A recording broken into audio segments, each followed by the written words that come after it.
We saw Michael Jordan disembarking at the Key Arena a little while ago. He quickly changes from street clothes into his game uniform, and here he is warming up, going through the layup line with the rest of his teammates. Peter Bessie surprised that the word after this from your local station. We've got thousands of pieces coming at us.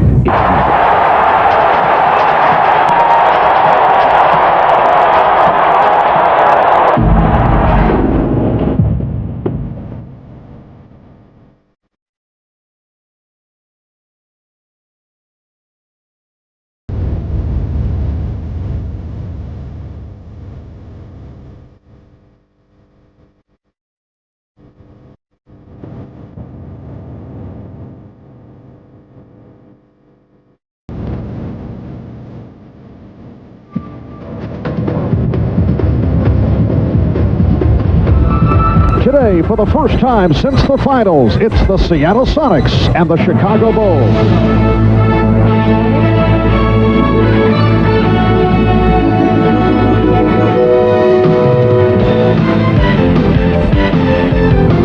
This is the NBA on NBC. The game of the week. Today, it's the Chicago Bulls versus the Seattle Sonics. A great deal of anticipation for this first of two regular season meetings between the Bulls and the Sonics. Capacity crowd, better than 17,000, turning out of the Key Arena in Seattle. Always special when the Bulls come to town. And Chicago at 40-5. That is the best record in the NBA. Seattle 32 up, 13 down. They come at number 5 overall. And in the Pacific Division, they are one game behind the Los Angeles Lakers. Hi, everybody. I'm Marv Albert, along with Matt Gucas. First, the story on Chicago. They've won 6 in a row, 15 of the last 16. Matt, if they win today, they're 41-5. That's exactly where they were a year ago. And a fellow by the name of Michael Jordan continues to roll right along. And showing no signs of slowing down. Michael is confident about his team and himself. On his way to his 9th scoring title at 30 points a game. And he gives it to you in every phase of basketball. On target for a possible 5th MVP title. Michael is well rested and looking forward to anything Gary Payton and the Sonics can bring. And in talking with the Seattle coach George Karl yesterday after practice, he said that he'll go with Gary Payton against Michael Jordan for a good portion of the game. You recall in the NBA Finals last season, he did not go that route until the last 3 games of the series. And it turns out it was George Karl's biggest regret of those finals. But Gary Payton, in any event, is the catalyst that makes Seattle go. And here's what many teams look for from Gary Payton. His low post game is becoming lethal. He has all the post moves to get to the basket with either hand. His nickname, the glove, and it fits. And you have to bang him as much as possible to try to wear him down. But Gary Payton has his hands full today trying to contend with Michael Jordan. All right, now for more on the Bulls and the Sonics, let's go over to Ahmad Rashad, who's back from his trip to China, where he was treated like a cult figure, which is certainly understandable to us. Let's go to Ahmad. All right, thanks, Barb. You know, a few weeks ago, Knicks coach Jeff Van Gundy, in effect, called Michael Jordan a con man. He reacted with a 51-point game. Well, this week, as you've seen in the pregame, George Karl said Michael Jordan was playing as if he didn't want to get hurt. I asked Michael about that, and he said George Karl is just playing mind games, and he really can't understand why he'd make a statement like that. And the thing that really confuses him is would George Karl say these things if Michael Jordan played for the Sonics? He doesn't think so. I also talked to Sean Kemp, and Sean Kemp said that they don't fear the Chicago Bulls team. They aren't in awe of the Chicago Bulls team, but what they do is they really respect them because they've won so many championships. But he feels like if they can beat them today, then they can prove that they are a real contender to this Chicago Bulls throne. Marv? All right, thank you, Ahmad. And coming up, it's the Bulls and the Sonics from the Key Arena in Seattle. We'll be back in a moment with the starting lineup.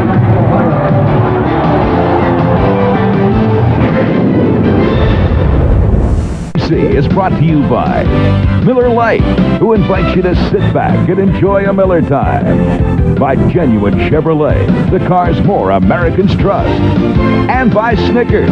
Not going anywhere for a while? Grab a Snickers. Hungry? Why wait? Welcome back to Seattle on a 41-degree day. Let's check out the starting lineup. First, the Chicago Bulls.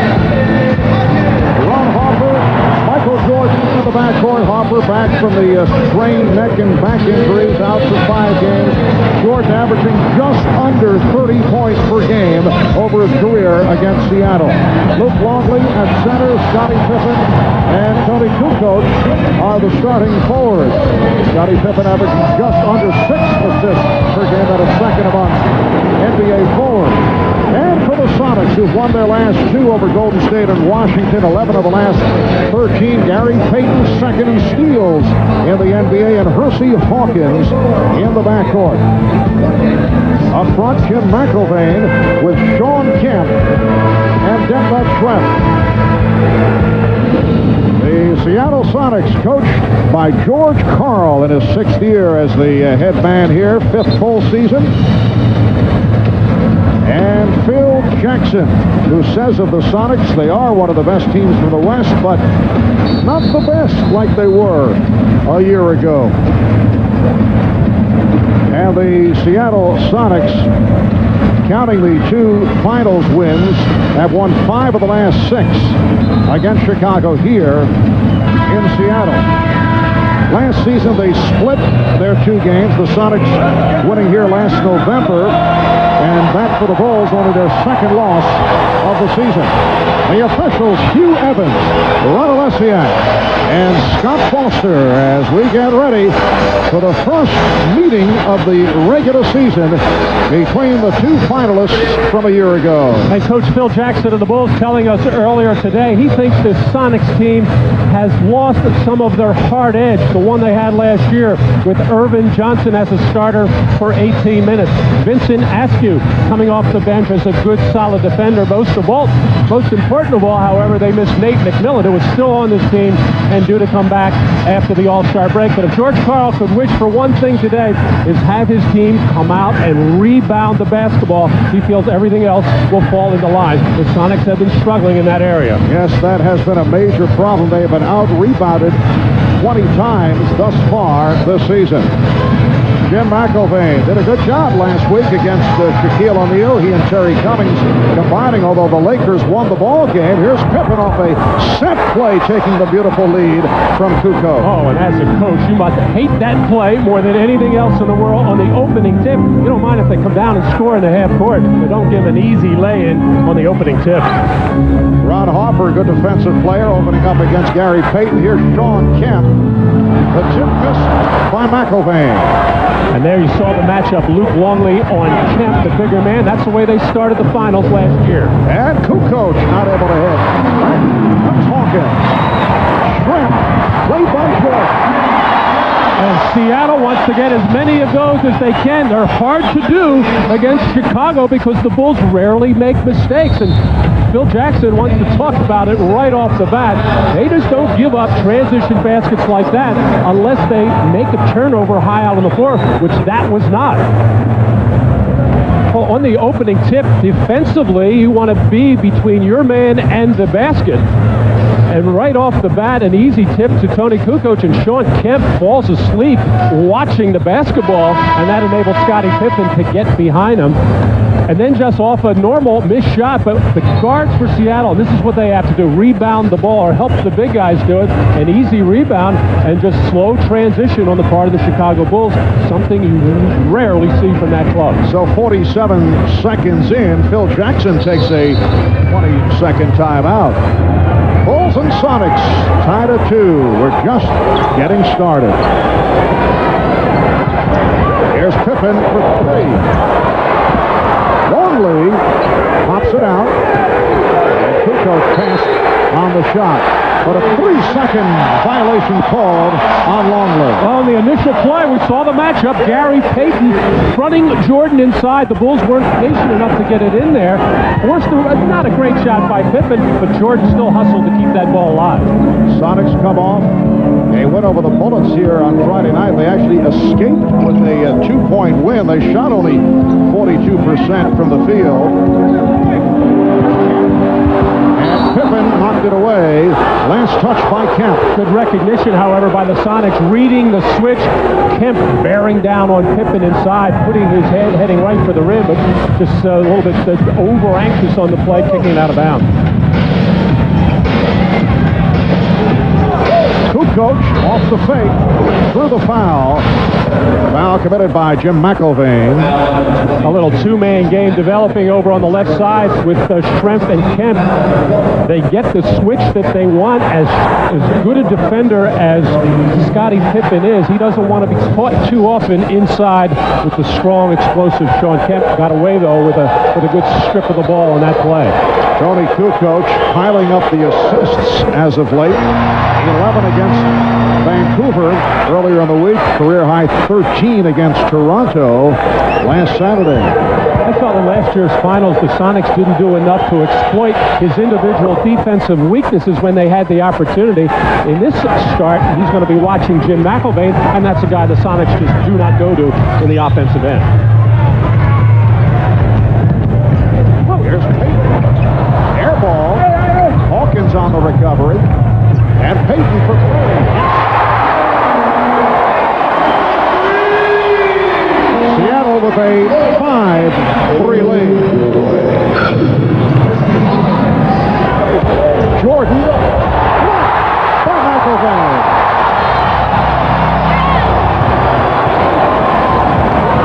Oh, Payton able to save that pass. Payton out guarded by Jordan, then picked off by Schrempf. Jordan going for the steal.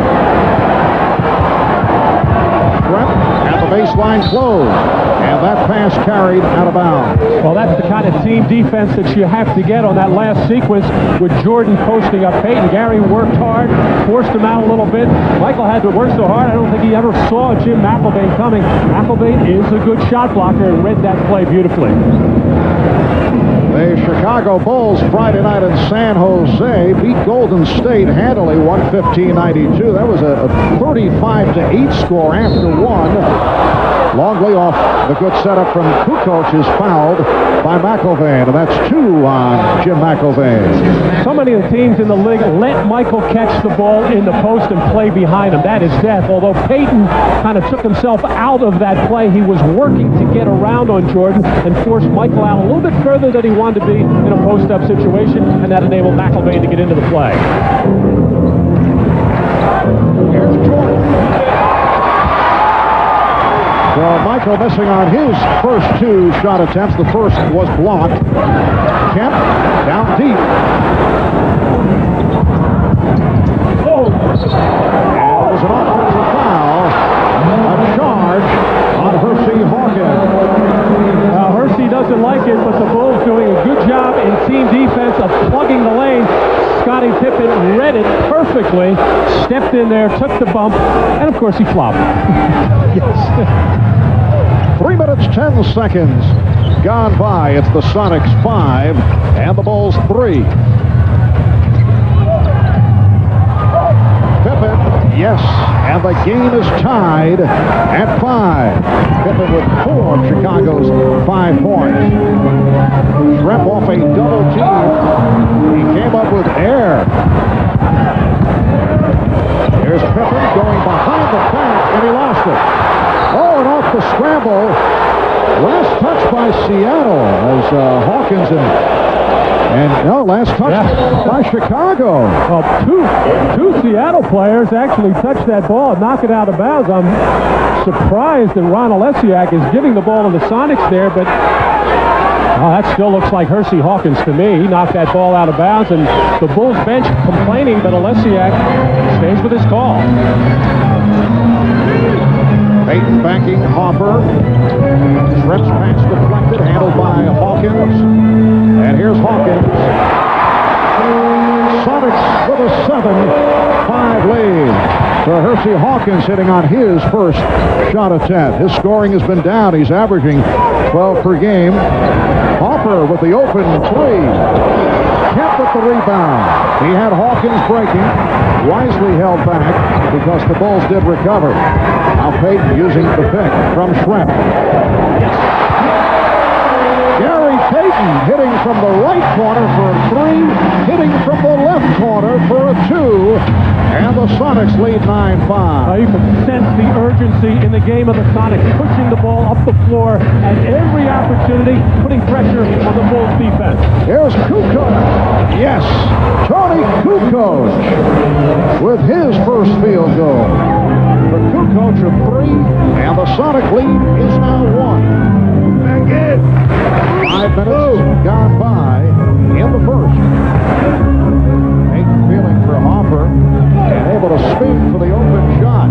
Looked like he didn't want to take the shot. Well, Harper's doing a good job of forcing Payton down to the baseline, and Payton keeps looking at the defender while he's either trying to shoot or pass. Oh, beautiful play. Jordan's pass for Longley, and then Luke was able to get it back. The pass deflected away from Longley, and the Bulls take a 1-point lead. Schrempf looking inside. Kemp again double teamed, threw it away. Hopper leads a 3-on-2. Hopper pitches out to Jordan. Yes, Michael Jordan with his first field goal. The Bulls with a 12-9 advantage. Well, that was set up on the turnover. The Bulls are a good defensive team. They do not like the double team, but they can afford to use Kukoc as a double teamer because McIlvain just does not look to crash to the basket or get open for shots. Sam Perkins getting set to check in for the Sonics. And a holding foul called on Hopper. Gary Payton has to be extremely aggressive offensively whenever he has Jordan on him to make him work. Does a nice move of shaking loose from Jordan to knock down that corner jumper. And here Ron Harper keeping his head up, seeing the whole play, penetrates the lane, kicks out to Jordan for the open shot. 7-0 run by Chicago.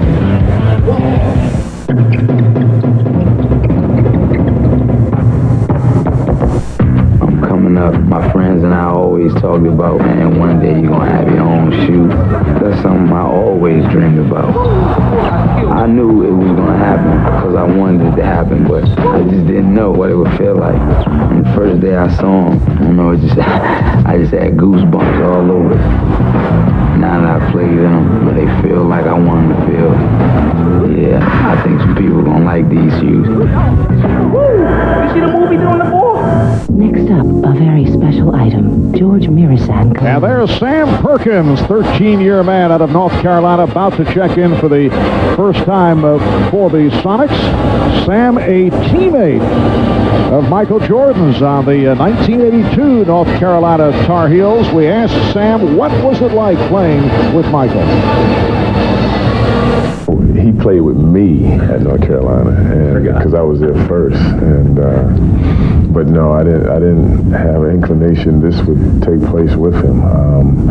He just shot out, got into the league, had some indifferences as a rookie with some veteran people because of the fact they thought he was a hot dog or this young, you know, Quicksilver type of player, and next thing you know, he came into his own, and those guys now, you know, are shaking at the knees every time they have to guard him.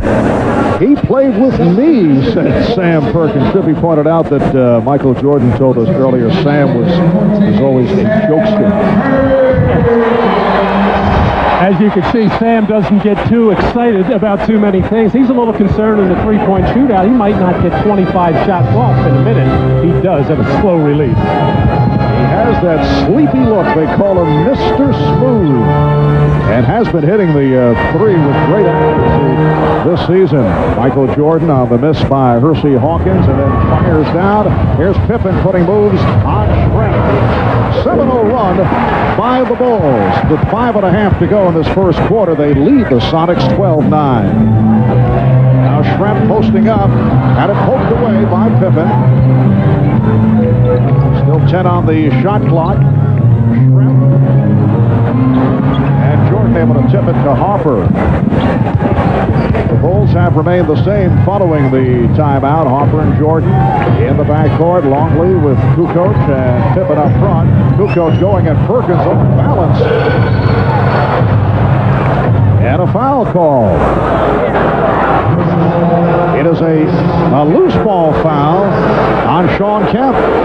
So George Karl would usually like to wait a little bit longer to bring Sam Perkins into the game, but with Kukoc guarding McIlvain and not really guarding him, looking to help out on people, in particular S.Kemp, at least with Sam Perkins in there, you have to honor his perimeter shot. And here's Jordan.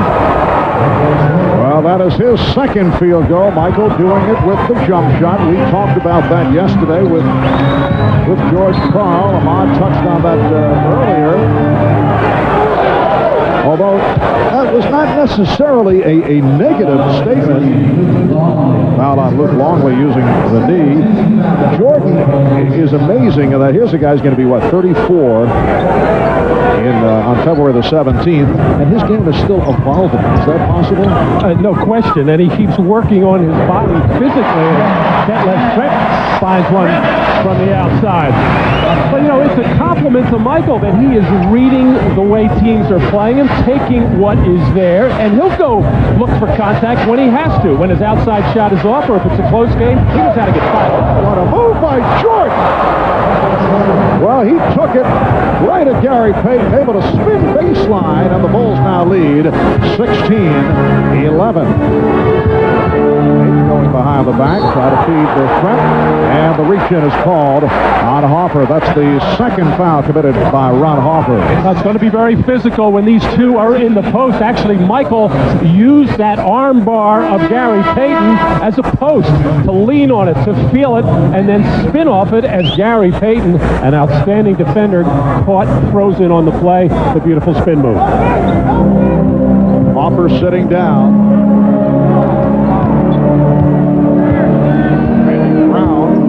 Well has checked in for the first time. Just under 4 minutes remaining in the first. Kukoc slapping it away from Perkins. Bulls with a host of deflections in this first quarter. With the alley-oop slightly off. Good idea, was not executed. Schrempf and feeling the pressure from Pippen, not able to hit. He thought he was fouled. And you can hear the reaction from the Seattle crowd.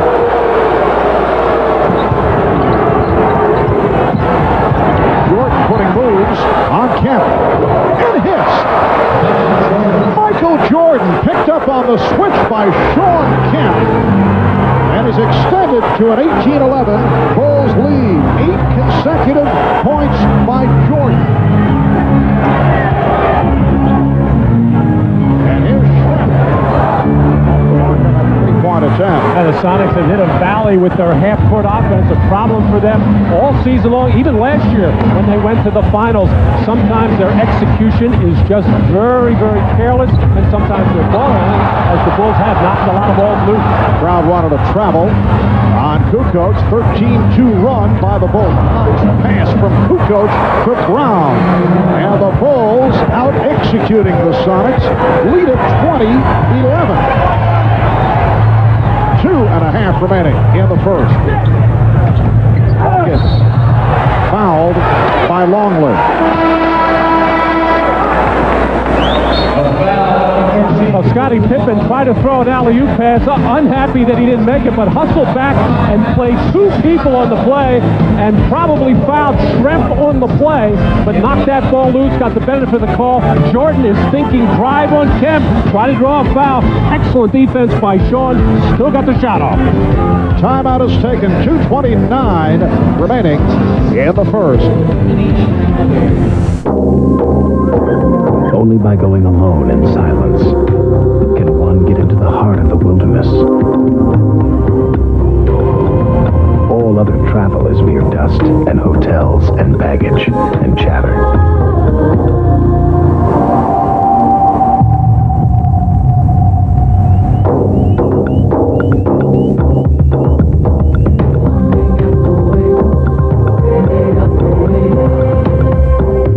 And this is a guy thing. right? Schick brings you the shaving system for sensitive skin. Is this a sensitive part? Designed to give a smooth shave with less irritation. Schick Tracer FX. Is it sensitive type? I like that. This dish is going to change my life. I like you better already. Turn it on, turn it on. And now, I give you game time. Heidi? They said it was on satellite TV. It's on Direct TV. Direct TV? You don't have Direct TV. You got Heidi. Only Direct TV delivers more sports than any other mini-dish system. If you don't have it, you're going to get it. If you squint, you kind of look like John Elway. Direct TV. Satellite TV at its best. The new Kawasaki 1100 STX watercraft comes with the biggest jet ski watercraft power plant ever built. We figure the more we put into it, the more you'll get out of it. You're born, you go to school, and then one day, things begin to get interesting. Now, instead of preparing, you're doing. The stakes are a lot higher than they were in high school. Because out here, the tests you're given are of your honor, your courage, and your commitment. This is your journey. It's time you got underway. Call 1-800-USA-NAVY. Let the journey begin. Defending champion Davis Love III, Phil Mickelson, Payne Stewart, Peter Jacobson, and more. The Buick Invitational next weekend on NBC. Ahmad Rashad back at Key Arena, and we've been talking about Michael Jordan all of a sudden becoming a jump shooter. And this is what George Karl had to say about Michael Jordan becoming that jump shooter. Like he's trying to protect himself. And when I asked Michael about that, he said, you know what? I keep getting double teamed, triple teamed. I don't find the lanes anymore. So the only obvious thing that I can do is go to my jump shot. He said it's like in football terminology. And Matt, you hit it right on the head. He said, I'm taking what they give me. You get 2 points for whatever I shoot from the outside. You get 2 points for a dunk. I tell you, Matt, that's rare praise from the managing editor of Inside Stuff, Ahmad Rashad. I mean, that is... But I've been remarking how astute Ahmad has been. Let's not get crazy. I think Ahmad and Matt spending too much time in the Pacific Northwest. You were here, what, a week and a half preparing for this game? You need to get ready. You got to get a feel for the particular area that you're in. Bulls now lead 20-12, 2:29 remaining in this opening quarter. Earlier today on NBC, the Orlando Magic defeated the Houston Rockets without Charles Barkley, sitting it out with the ankle problem, 103-90. Love cycling, 29 points to lead Orlando. And at Madison Square Garden in New York, the Charlotte Hornets over the New York Knicks, 99-93, led by the red-hot Glenn Rice, who had 40 points. The Knicks home win streak was stopped at 15. An air ball thrown up by Jordan, who is hearing it from the crowd. Now, Michael kind of looked at the referee as if Kemp hit him, but not in such a way that he really hit him. And Michael, I think, just a little disappointed with himself. When you have Kemp on your one-on-one and you have quickness like Michael, you got to take him to the hole. David Whitgate just checked in, fires the three. Jason Caffey on the floor for the first time for Chicago, along with Dickie Simpkins. And George comes up short, and it's swept out of bounds. The officials checking the call. Last touch by Sean Kemp, says the outside official, Hugh Evans. Good call by Hugh Evans, as it appeared Sean got it. Sean is going to have to get himself involved at the offensive end, as he has been quiet, and the Bulls have done a good job of quick trapping him to make him give up the ball. He's got to find other ways. Get to the offensive glass.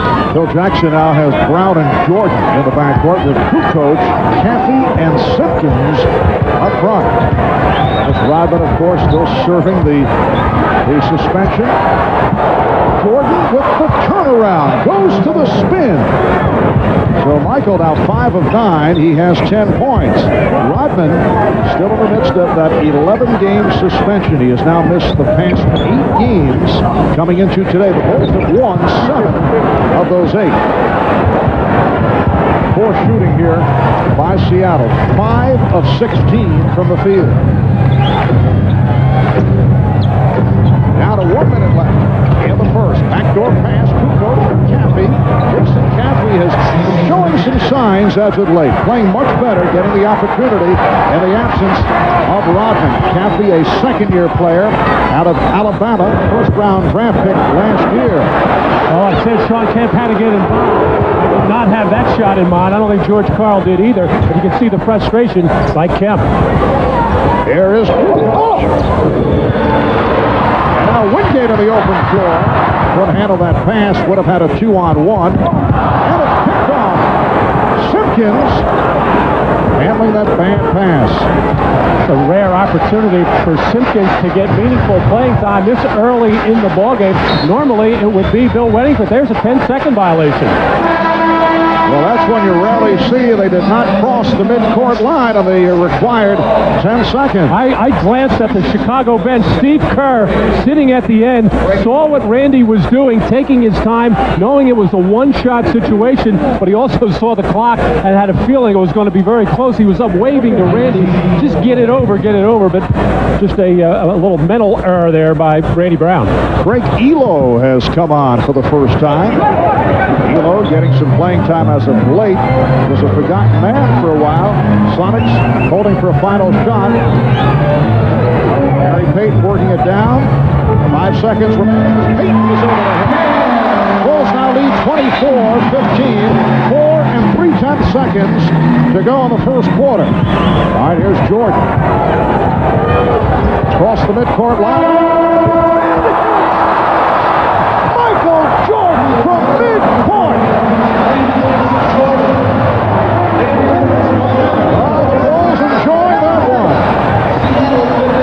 Beyond area code range for 3 for Jordan.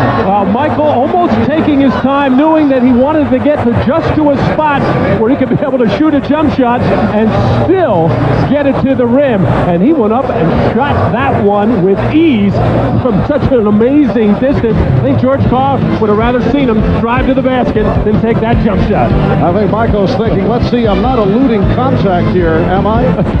The Bulls 27 and the Sonics 15 after 1.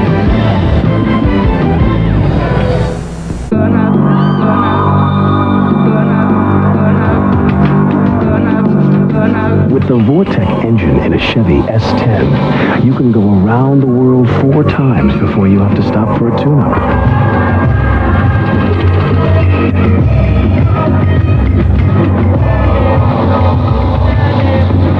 Have a nice trip. Chevy S10, like a rock.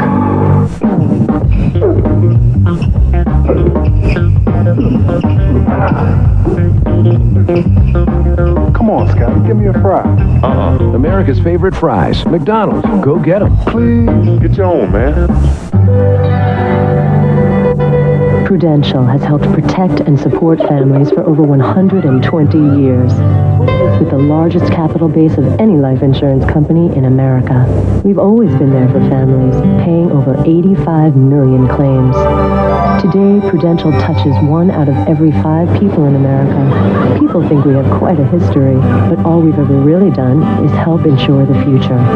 The Rock, we've been there, we'll be there.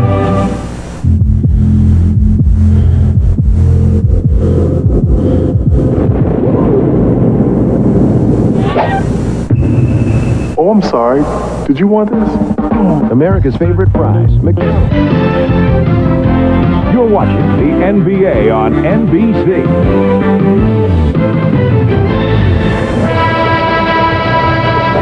Well, the matchup that everybody wants to see when the Chicago Bulls and Seattle Sonics get together, Michael Jordan and Gary Payton. Michael goes to work inside as much as possible against Payton. Beautiful spin move. The three-pointer to beat the buzzer for his 13th point of the first quarter, as Michael, I think, likes to be guarded by Gary Payton. Here he goes to work on Hersey Hawkins, where he really feels he has that height advantage for the little turnaround jumper to the baseline. So 7 against Payton and 2 against Hersey, Detlef Schrempf, and 2 against other people as Michael Jordan off to a fantastic start. He has hit 6 of 10 from the field for his 13 points. He will get a rest at the start of the second quarter. Steve Kerr has come on, as has Bill Wennington. Scottie Pippen checking back in. 22-6 run by Chicago for this 12-point lead. And a foul is called away from the ball, holding foul against Chicago. It is on Cappy, Marv Albert with Matt Dukas, and Ahmad Rashad from Key Arena in Seattle. Capacity crowd, 17,000 on hand.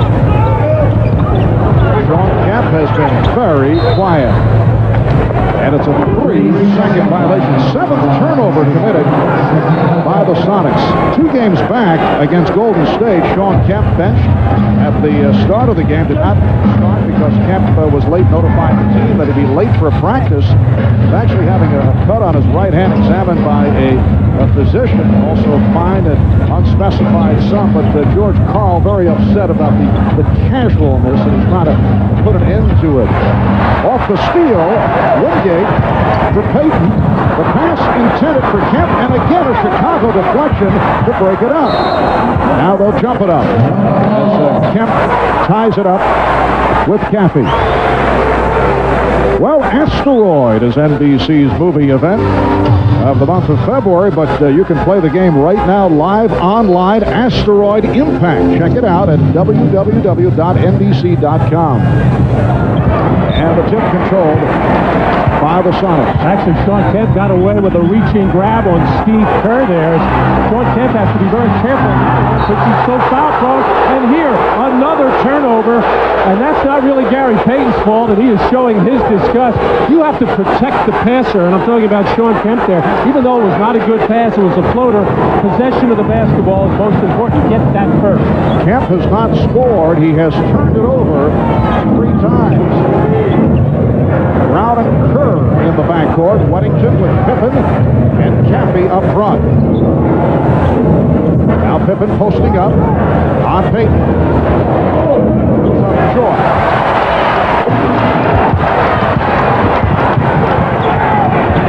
Elo taking on the 1-2 by Brown.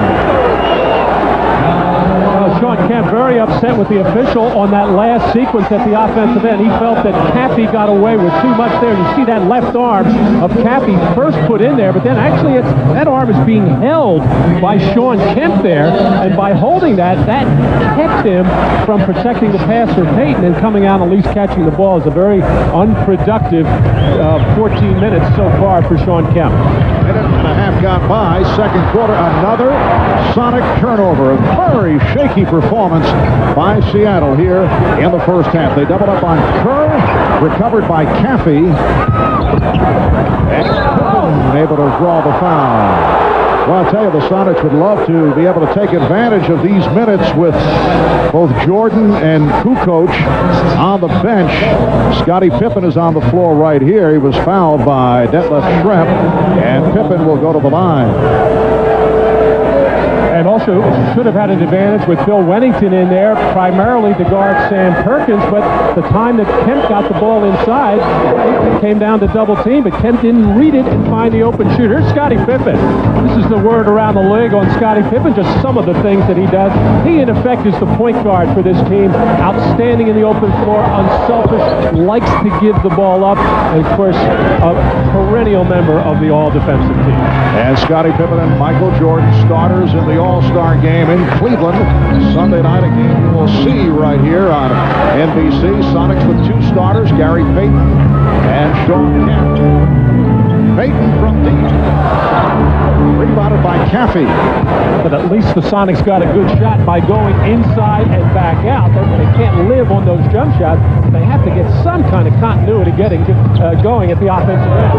Penalty attempt by Wennington and a loose ball foul on the Bulls. It is on Caffey, his second, leading to a timeout. Phil Jackson did not like that last call. The the NBA All-Star Game, 6 p.m. Eastern, next Sunday on NBC. My partner. Right. My reputation. I deliver pizzas in it. What? I gotta count on a ladder all the time. Toyota Corolla. It's our first car together. The ocean is always here. What can you count on? In the past 29 years, over 23 million people answered. My Corolla. The 1997 Toyota Corolla, the most trusted car in the world. Our Corolla. Man, you said it. There's something going on here. Looking for a way to warm up this winter? Come to Wendy's. You look like you could use a couple of spicy chicken sandwiches. Wendy's Spicy Chicken Sandwich is a whole breast filet, seasoned with Dave's own blend of pepper and spices. It's got a spicy hit that'll make you feel warm all over. Surf's up. We gotta get another one. Come in this winter and warm up with a Wendy's Spicy Chicken Sandwich. And this is a guy thing, right? Schick brings you the shaving system for sensitive skin. Is this a sensitive part? Designed to give a smooth shave with less irritation. Schick Tracer FX.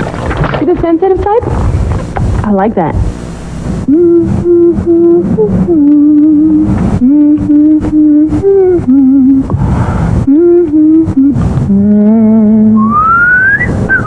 Designed for the man with sensitive skin. Schick Tracer FX. The NBA on NBC is brought to you by Toyota and their full line of quality cars and trucks. By Icon Office Solutions, work to win.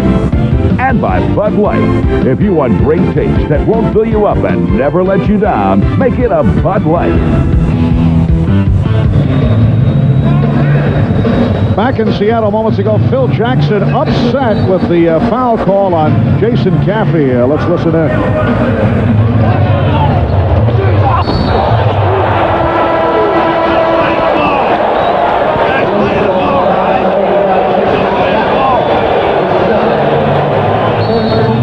Of course he was playing the ball, but from Phil's angle, he could not see that Caffey almost knocked Craig Elo off the building as he ran up his back. Here is Shrimp.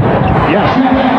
I was just going to say, the Sonics have to get more things going in the middle of the floor instead of just going to the sideline, running pick and roll, just feed the post, because the Bulls defense is just settling in on those wing plays. So the Bulls now lead by a nice setup for Weddington. It counts and the foul. Bill Weddington to the free throw line. And there's Scottie Pippen just beating Shrimp off the dribble, and once he does that, the defense has to collapse and help, as Terry Cummings had to find the ball handler and try to stop him. And Bill Weddington does a terrific job of finding those open seams, whether it be for the jump shot or to the basket for the lay-in. Three-point play. The Weddington Wingate on the foul. So Terry Cummings has checked in for the first time. The Bulls now lead 32-17. Michael Jordan is back. Here's Wingate shooting over Jordan. Followed the shot nicely, but it was a brick. He knew it was off as soon as it left his hands. I don't think he thought it was going to go that far, however.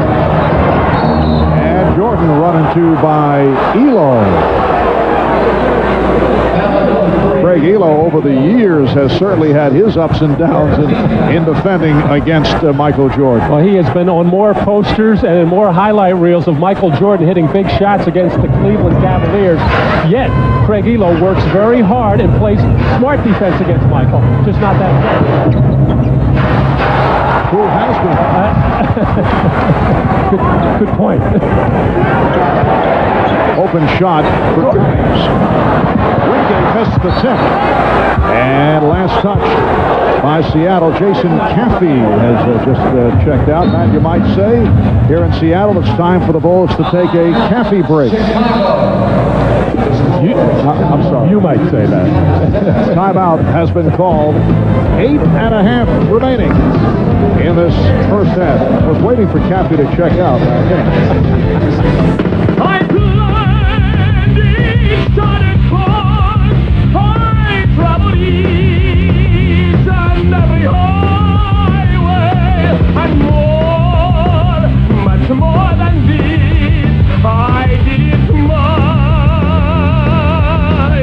There's over 2 million miles of pavement paved road out there, but you're not obligated to drive on any of it. Tacoma 4x4. Toyota trucks always come through. How do you get this equipment to these troops when there's a river between them? Build a bridge. Problem solving. You need it now in college. Learn it now in the Army Reserve. All that you can be.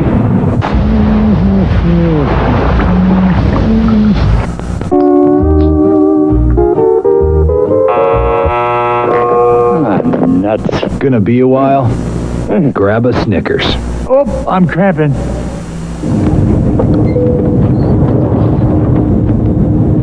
Can I get you something to drink? Folks, this is your captain speaking. Well, we've got a beautiful day for flying. Hope everyone is enjoying. Nobody wants to finish second. That's why Icon Office Solutions helps you compete better. With copier systems, computer networking, and outsourcing, all designed to help your company do one thing: win. Icon Office Solutions. Work to win. Did you know that when you turn on a light, you're witnessing African American history? You may know that Thomas Edison invented the light bulb, but not everyone knows that the carbon filament inside, which makes the light, was invented by Louis Latimer. Over 100 years ago, Latimer's carbon filament changed the world forever. So turn on the light and learn how other African Americans changed the course of history. Celebrate Black History Month. Three-time gold medalist Jackie Joyner-Kersee, Gail Devers, and Gwen Torrance go head-to-head again, plus the Wanamaker Mile. The Millrose Games next Saturday on NBC. This is game number 9 of the Dennis Rodman suspension for kicking the cameraman several weeks ago. No definitive word on when Rodman will be able to return. We talk about Rodman's situation with Chicago coach Phil Jackson.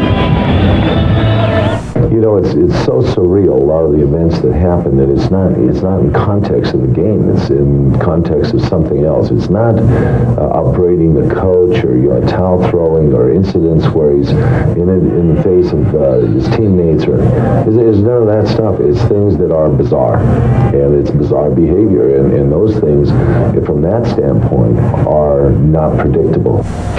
And the absence of Rodman has had to make Michael Jordan and Scottie Pippen work just that much more, as Michael Jordan works beautifully on that left wing.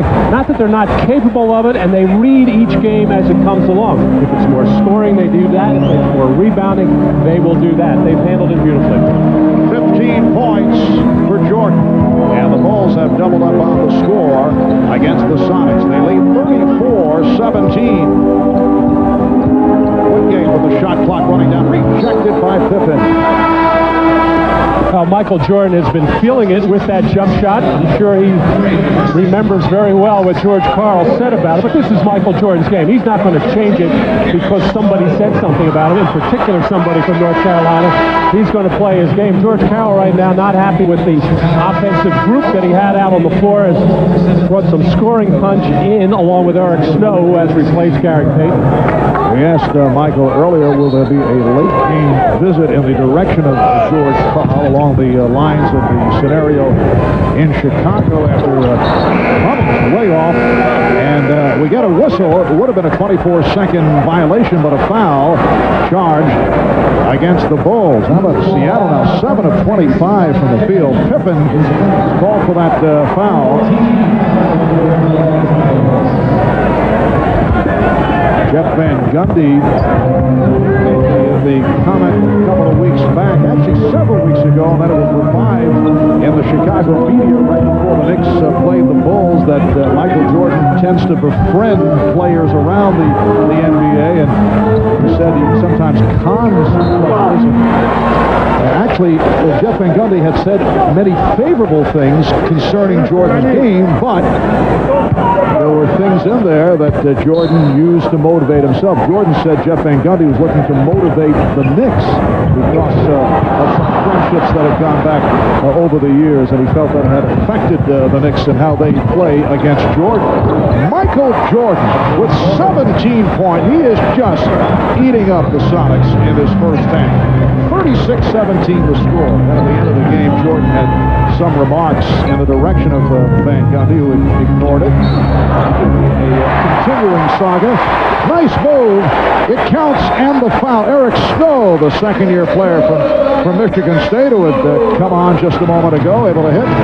Even though the Bulls played back-to-back games on Thursday and Friday, Michael Jordan is well rested as they had an easy one against Golden State on Friday night as they blew away the Warriors very quickly. And Michael looks well rested, looks like his body is alive, and that jumper is very, very smooth.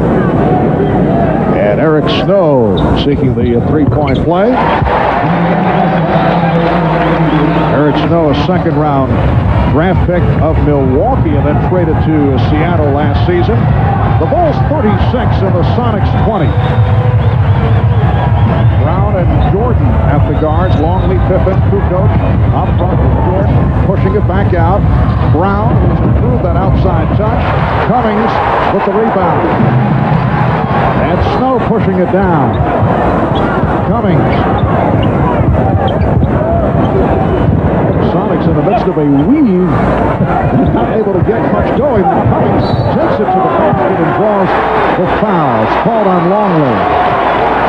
A weave that actually the offense collapsed as it appeared all 10 players were in the lane. Absolutely no spacing at all on the part of the Sonics as Terry Cummings did a wise play right there. Knew he was in some trouble, not really putting up a good shot, but his intent and purpose there was to draw the foul, and he got it from Luke Longley. 35-year-old Terry Cummings. He was the NBA's Rookie of the Year back in 1983, signed as a free agent 3 weeks ago. Luke Longley departs after picking up his third foul. Bill Weddington returns. Terry Cummings signing for the NBA minimum wage for the rest of the season. Missing on both free throws. George Karl has to be extremely disappointed, pointing to this game for weeks, and to get this kind of performance in the first half against the Bulls. A host of turnovers, bad shooting, invisible half for S.Kemp, and a holding foul. Foul on Kemp. That is his second. Kemp is still scoreless. If you remember back in the finals in games 1 and 2 last year, S.Kemp got off to a fantastic start, mainly because the Bulls were playing him with single coverage and stopping the three-point shooting of everybody else. Every time he's touched the ball inside today, he has been doubled quickly, and he hasn't handled it well. Jordan picked up by the double team, and as Bill Weddington made his move, he was hacked by Terry Cummings. First on Cummings. Well, next Sunday, the NBA's mid-season celebration will take place. The All-Star Game in prime time right here on NBC, starting at 6 p.m. Eastern Time. Don't miss a very special halftime as the NBA will celebrate its 50th season. That's the All-Star Game next Sunday, 6 o'clock in the East, 3 o'clock Pacific, right here on NBC. The only way S.Kemp is going to get it going as he continues to argue with the referees and whine on every call is work harder to get good position, take the double team, and then find an open shot for a Shrimp, for a Hawkins, maybe a three-pointer, and that will loosen up the defense for him. And even if they take a three-pointer and miss it, Kemp should get back there and climb on the board. And here's pressure by the Bulls. Sonics have no with his first field goal. Well, that should get him going as the Bulls normally shove that as a token type of defense, but the Sonics were ready for it and attacked it nicely. Jordan lost it. Snow fires down. With the save. And the foul called on Weddington. Oh, Kemp didn't like the hard foul from Weddington.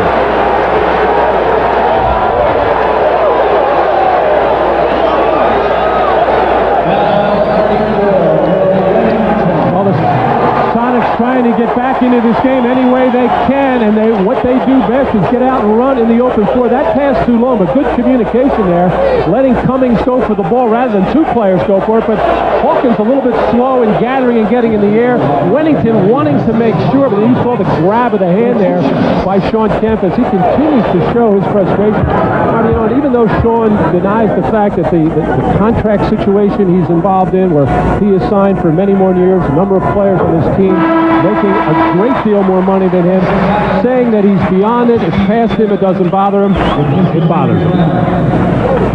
As a result, we were talking about this yesterday with George Karl, there have been some inconsistent performances. It's still been an all-star season for S.Kemp, but this club has been on a roller coaster despite the fact that they are 32-13. But Detlef Schrempf was saying the Sonics may not be as focused as they were last year. Not for every game, not for 48 minutes. He said they're not as hungry. Recaptured by Jordan, and he was fouled. Another sloppy play by Seattle. Well, Michael is so good after another team gets the ball in their defensive end with the rebound or with whatever.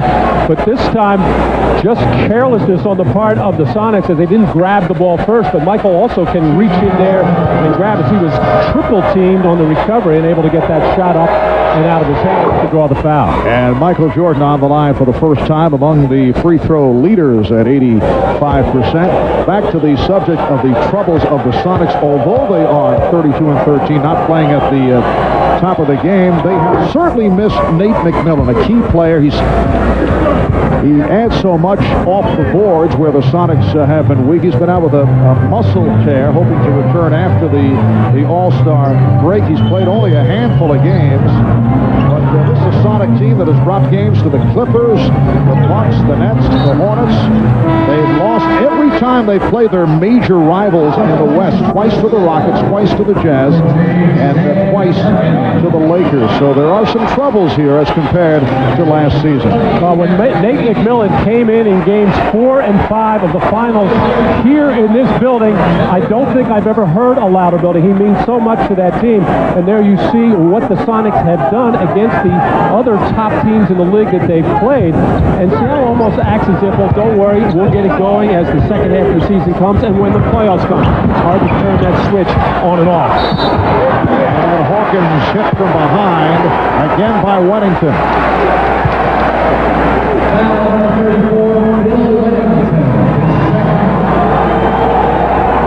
Percy Hawkins, one of the top foul shooters in the league at 84% at the line. He's 4 for 4 in this first half. 4:48 remaining in the half, and the Bulls now lead 40-25. Both of these teams rely on their defense and rebounding. And as we mentioned earlier, the Sonics are not a good rebounding team. And to try to run from that defense, get easy baskets, to take some of that pressure off your half-court offense, as good as the triangle offense can be for the Chicago Bulls, they don't want to rely on that time and time again. They want to go out and get some easy baskets. And the Sonics also want to do that as well because their half-court offense is very sluggish.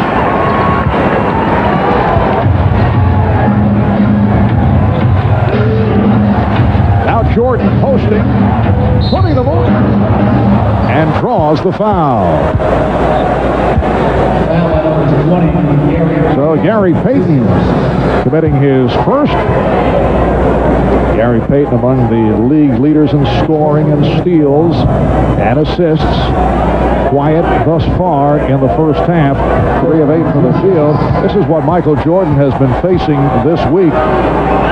Mitch Richmond, Latrell Sprewell, Gary Payton, 3 of the best backcourt men in the NBA. That Golden State game in which it was 18-18 between Sprewell and Jordan, that game was over in about 6 minutes, and I think Latrell Sprewell, into the All-Star game, missed his first 9 shots of that game as the people that were out there said that Michael was just all over him. Kemp getting position on Caffey, and a foul call. One of the rare times that the Sonics have swung the ball from one side to the other. Little movement by Kemp, getting great position, 2 feet in the paint.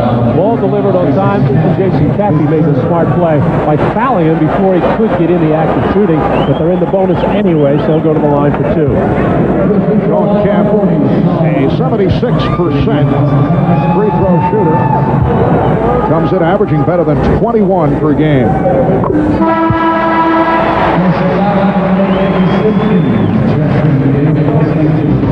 Around the league, this is the word on to Sean Kemp. He likes to run that floor and get post position early. They have not done that this afternoon. Explosive around the hoop.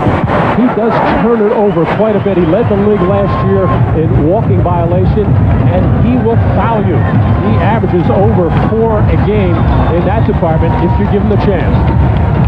The Bulls now lead by 13. Yes. Michael Jordan lighting up the Sonics here in the first half. He now has 22. Coming up on 4 minutes to go in the half. This is the first of 2 regular season meetings between these two clubs. In the NBA Finals last year, you recall, the Bulls jumped out to a 3-0 lead, and then the Sonics came back strong with the 2 straight wins here at Key Arena. And the Bulls then wrapped it in Chicago in Game 6. Foul has been called. A little option off the triangle offense, and everybody turns their back as Detlef Schrempf didn't even know where Michael was. Payton got picked off, and Steve Kerr, knowing that Michael has the hot hand, patiently waited for Michael to pop to the base. Last year in the finals, when the series started out, and Payton was guarding Scottie Pippen, and Scottie had a good game in there, and he said, well, he's the defensive player of the year. You should be able to guard me at 6'7". I think Michael is thinking that same thing, that they have the respect that Gary Payton earned that honor, defensive player of the year, but Michael wants to show him who can score against him. And really, no one man can do a job on Michael when he's got it going. Crowd trying to get the Sonics going. They're now down by 13 points. Simpkins trying to hand him off to Jordan.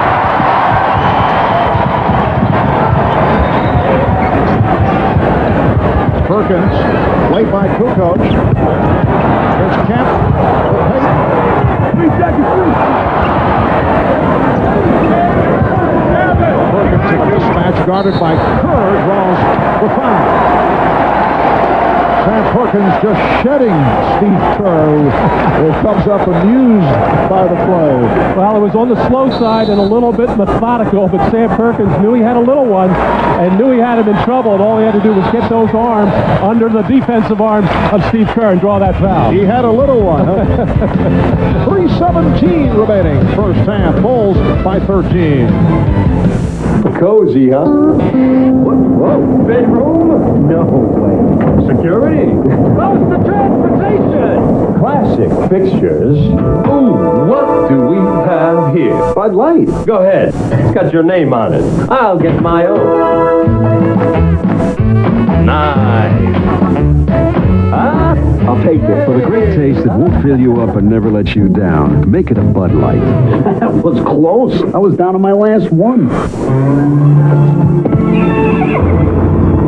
With its heavy-duty payload and towing capacity, you've got yourself a full-size truck. A Toyota T100, ready to go to work. Yet offers a surprising level of comfort and sophistication. Mama, don't let babies grow. The full-size T100. Toyota trucks always come through. So, where do you want this? Hey now, I ordered a new copier. This is better than new, my friend. Allow me to demonstrate it. Oh, what do we have here? Wow. Enlarges, too. Even Coley. I'll take it. For the great taste that won't fill you up and never let you down, make it a Bud Light. That was close. I didn't think I could shove this baby through. the world's greatest athletes in basketball's ultimate showcase, the All-Star Game. Michael Jordan and the NBA's best come out to play in prime time. Plus, a very special halftime you won't want to miss when the 50 greatest players of all time take the court. The NBA All-Star Game, next Sunday at 6 Eastern on NBC. Bob Costas in New York, and coming up on the Prudential Halftime Report, we'll hear from Penny Hardaway of the Orlando Magic. After missing 23 games this season, he's healthy, and the Magic are playing much better of late. We'll have highlights of Orlando's game with Houston seen earlier today here on NBC, and we'll get the thoughts of Julius Erving and Peter Bessie on the first half of the Bulls and the Sonics. Right now, the Bulls, behind 22 from Michael Jordan, lead the Sonics by 13. Back we go to Seattle to rejoin Marv Albert, Matt Gukas, and Ahmad Rashad. Thank you, Bob. For the Chicago Bulls, this is game 4 of a 6-game, 9-day trip. They finish up at Portland and at L.A. against the Lakers. It has been a very impressive trip. Overall, they've won 6 in a row, 15 of their last 16 games. Sam Perkins with his first point of the day.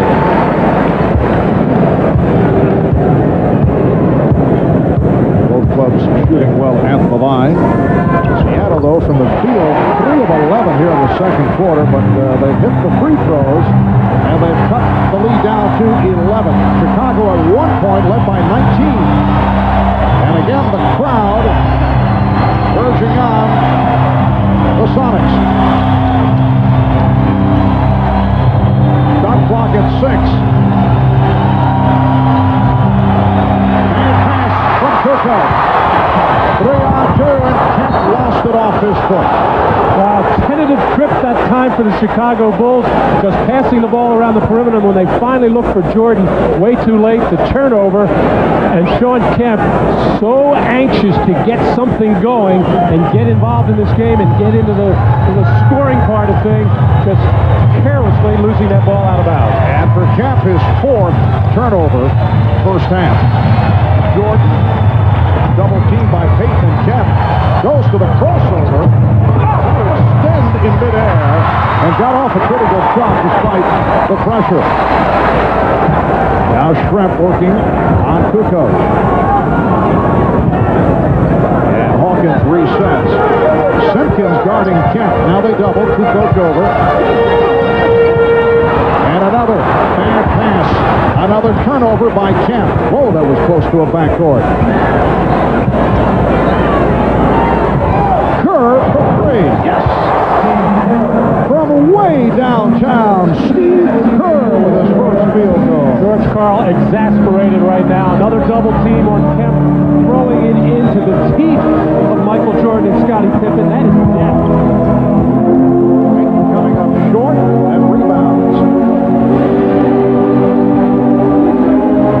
Perkins for 3.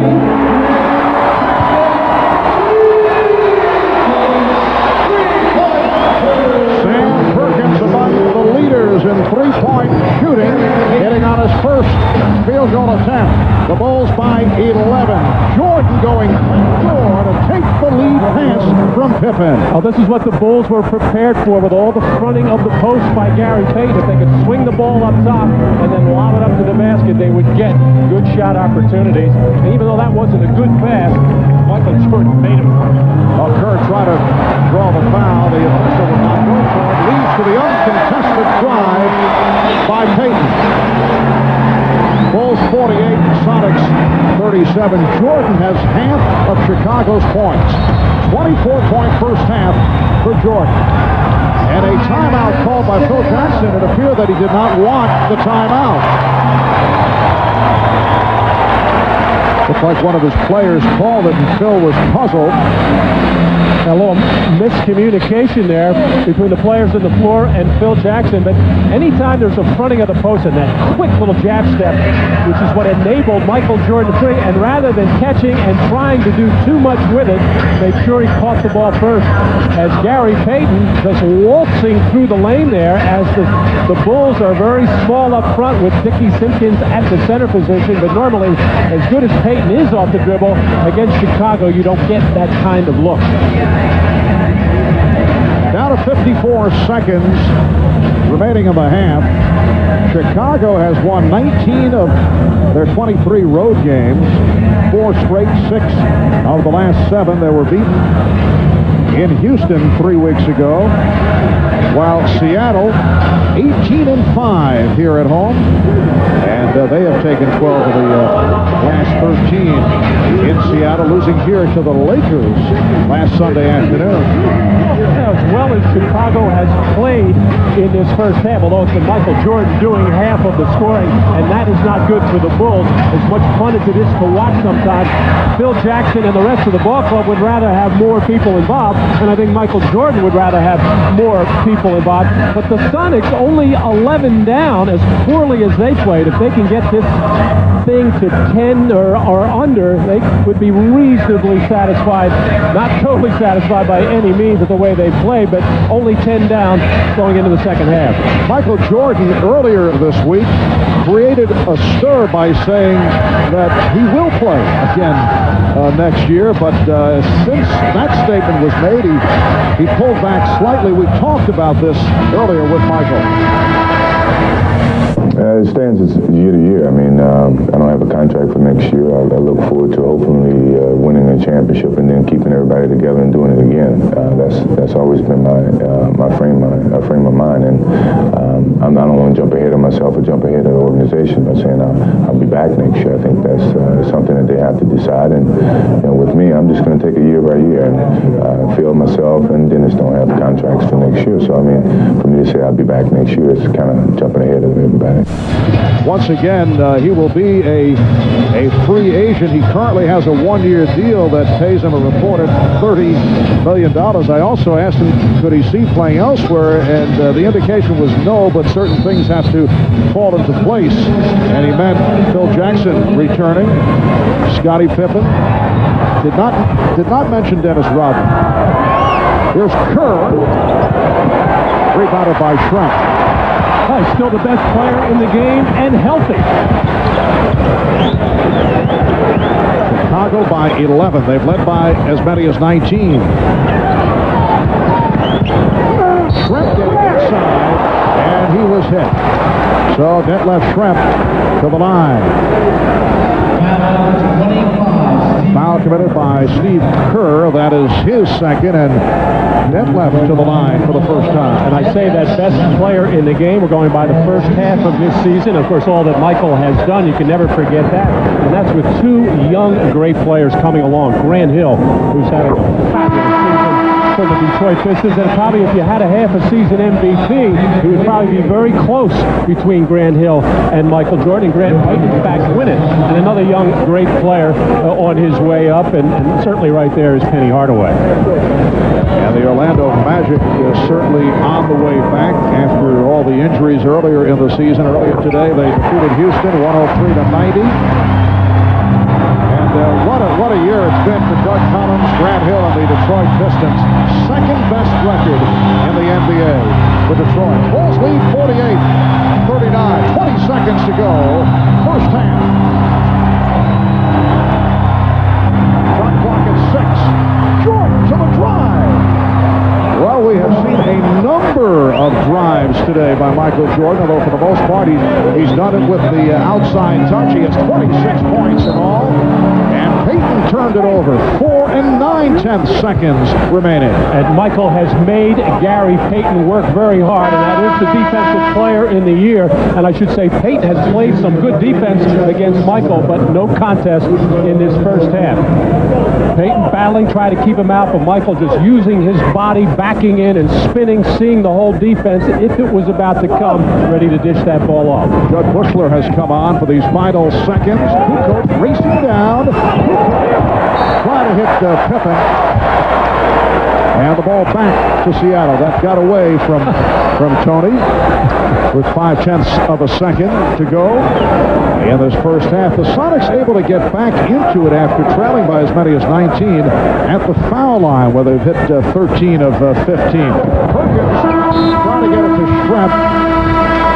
So that is the end of the first half. Michael Jordan with an extraordinary first half, 11 of 17 for 26 points, and a disappointment for Seattle, S.Kemp, 5 turnovers for Shrem, 1 of 3 from the field, only 6 points. Stay tuned for Bob and the Prudential halftime report right after these words.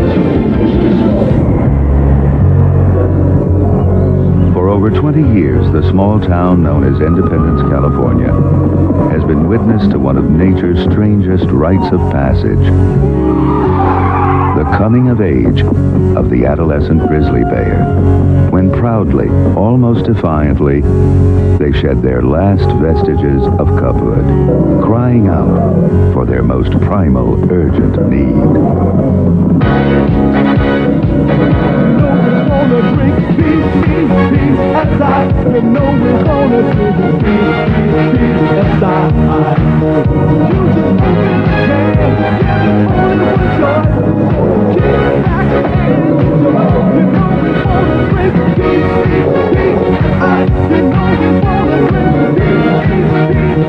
Heaven help us if they ever learn the Macarena.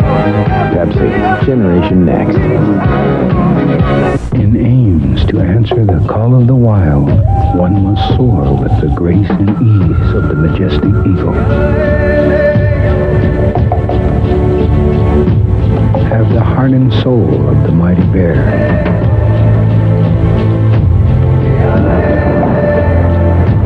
And seek comfort in the great outdoors.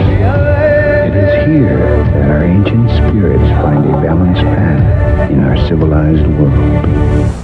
Coming up, my friends and I always talked about, man, one day you're going to have your own shoe. That's something I always dreamed about. I knew it was going to happen because I wanted it to happen, but I just didn't know what it would feel like. And the first day I saw him, I just had goosebumps all over. Now that I play them, they feel like I want them to feel. Yeah, I think some people are going to like these shoes. Woo! You see the movie Doing the Ball? It's the 1997 NBA Team-Up Celebration with your hosts Ahmad Rashad and Willow Bay, and starring Shaq, Groove Theory, LL Cool J, and a host of NBA All-Stars. It's the NBA Team-Up Celebration, next Saturday on NBC. This is the Prudential Halftime Report, brought to you by Prudential, bringing strength and stability to America's families through insurance, healthcare, real estate, and financial services. Halftime in Seattle. The Bulls lead the Sonics 50-39. Michael Jordan with more than half of the total. He's got 26 of the 50. Bob Costas back in the Manhattan studios along with Julius Erving and Peter Vesey, of course, and we'll get to both of them in just a moment. First, Penny Hardaway of the Orlando Magic. It's been a tough season for the fourth-year guard. No Shaquille O'Neal and 23 games missed due to injury. Still, the Magic are playing well of late, and Hardaway was voted by the fans to start in next week's All-Star game. Two of your better nicknames, Penny and the Doctor, got together for a chat.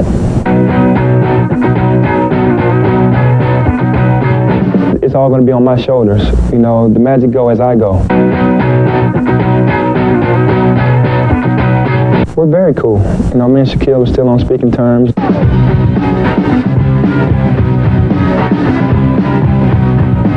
The entire city of Orlando and my team depending on me to take us back to the playoffs. The trip to the playoffs was made a little tougher when Penny missed 23 of the Magic's first 28 games with a knee injury. But since his return, the Magic have won 11 of 14 and are starting their climb back into the playoff picture. I discovered that they really needed me in there, and that they were lacking leadership. Even though we have good players, you know, they were still lacking the leadership that I had. But we still have a lot of confidence in ourselves that when we're back healthy, that we can play with anybody, and that's the attitude that we're going to take for the remainder of the season. Obviously, there's no Shaquille this year. What I'd like for you to do is describe this year's team versus last year's. This year's team, the starting five isn't as talented, but we have a stronger bench. And, you know, I think we might be a little better as an overall team this year because of the bench being as strong as it is. And, you know, it's tough because you don't have that. Ronnie Cycler is doing a great job, but you still don't have that force where you can just lob the ball in there and then know that you're going to get a dunk every time. But Ronnie Cycler is doing a great job for us. Well, as your team's leader, I noticed that you stood up to Dikembe Mutombo recently. What did you have to say to him? Well, Dikembe is a funny player. He keeps choking like throughout the game, and when he blocks a shot, he usually gives the sign like, "Don't come back in here." And I got a chance to kind of sneak him on the dunk. It was a half dunk, he called it, but so I had to do it. I did the same thing back at him and told him next time I get you even better, just to put something in his mind for next time. So I think that's all part of the game. Last week, Penny was again voted into the starting lineup for the All-Star game. Even though I've only played 18 games, the fans voted me in, and that shows that they respect my game a lot and really want to see me in the All-Star game. And a lot of people didn't agree with it, but it's just an honor, and I wanted to thank all those fans that voted for me. Tim Hardaway's comments about the fact that he should be a starter, valid? He has a valid point, but it's not my decision who starts and who doesn't start. It's the fans' decision, and they want to see me at the starting job. I think about the years when I was a player, and in Philadelphia, there were other sports teams, the Phillies, Eagles, and Flyers. In Orlando, it's just you, 24/7, 365 days a year. You're the Orlando Magic. You're the man. You don't have any support, everybody to share the spotlight or the attention. Right. Is this something that's perfect for Penny, or is it kind of hard for Mr. Hardaway? No, I think it's perfect. You want the spotlight to be just on you. We don't have any other professional sports teams, and everybody loves the Magic, and the fans are definitely behind us 100% every night. And that makes it better because the focus is on you. It puts pressure on you to win because you're the only franchise there, but it's fun. The process of it is fun. Well, Doc, after again spending some time with Penny Hardaway, any additional impressions you come away with? Well, one of the things you don't hear a lot about is basketball players playing the game from the neck up. Penny is an honest guy, he's intelligent, and he's committed to the sport. All he has to do to reach the top is to stay healthy, be blessed with good health. He had 16 points today as they beat Houston, and we'll show you highlights in a little bit. But Ronnie Cycli had a huge game, 29 points and 7 rebounds, and you have some thoughts and maybe some news about him. Yeah, definitely. I found out that in order for Orlando to make the trade with Golden State, Cycli had to agree to give up 2 years guaranteed of his 4-year contract. That came out to about $8 million. That's how badly that Ronnie Cycli wanted out of Golden State. It also shows you how rich his parents really are. And when we come back, as promised, we'll show you the highlights of the Magic and the Rockets, as well as the Knicks and the Hornets. But first, a message from Prudential and a word from the NBA.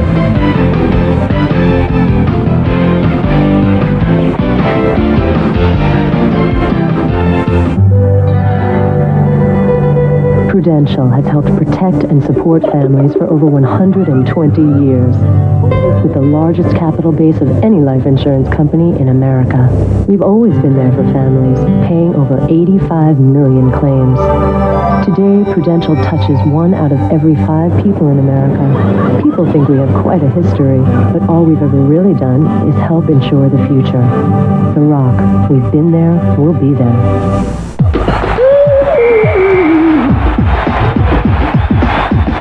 Every time you step up to the line, you're alone.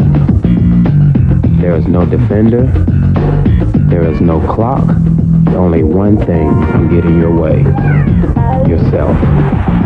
Don't feel the pressure. Don't think. Just release.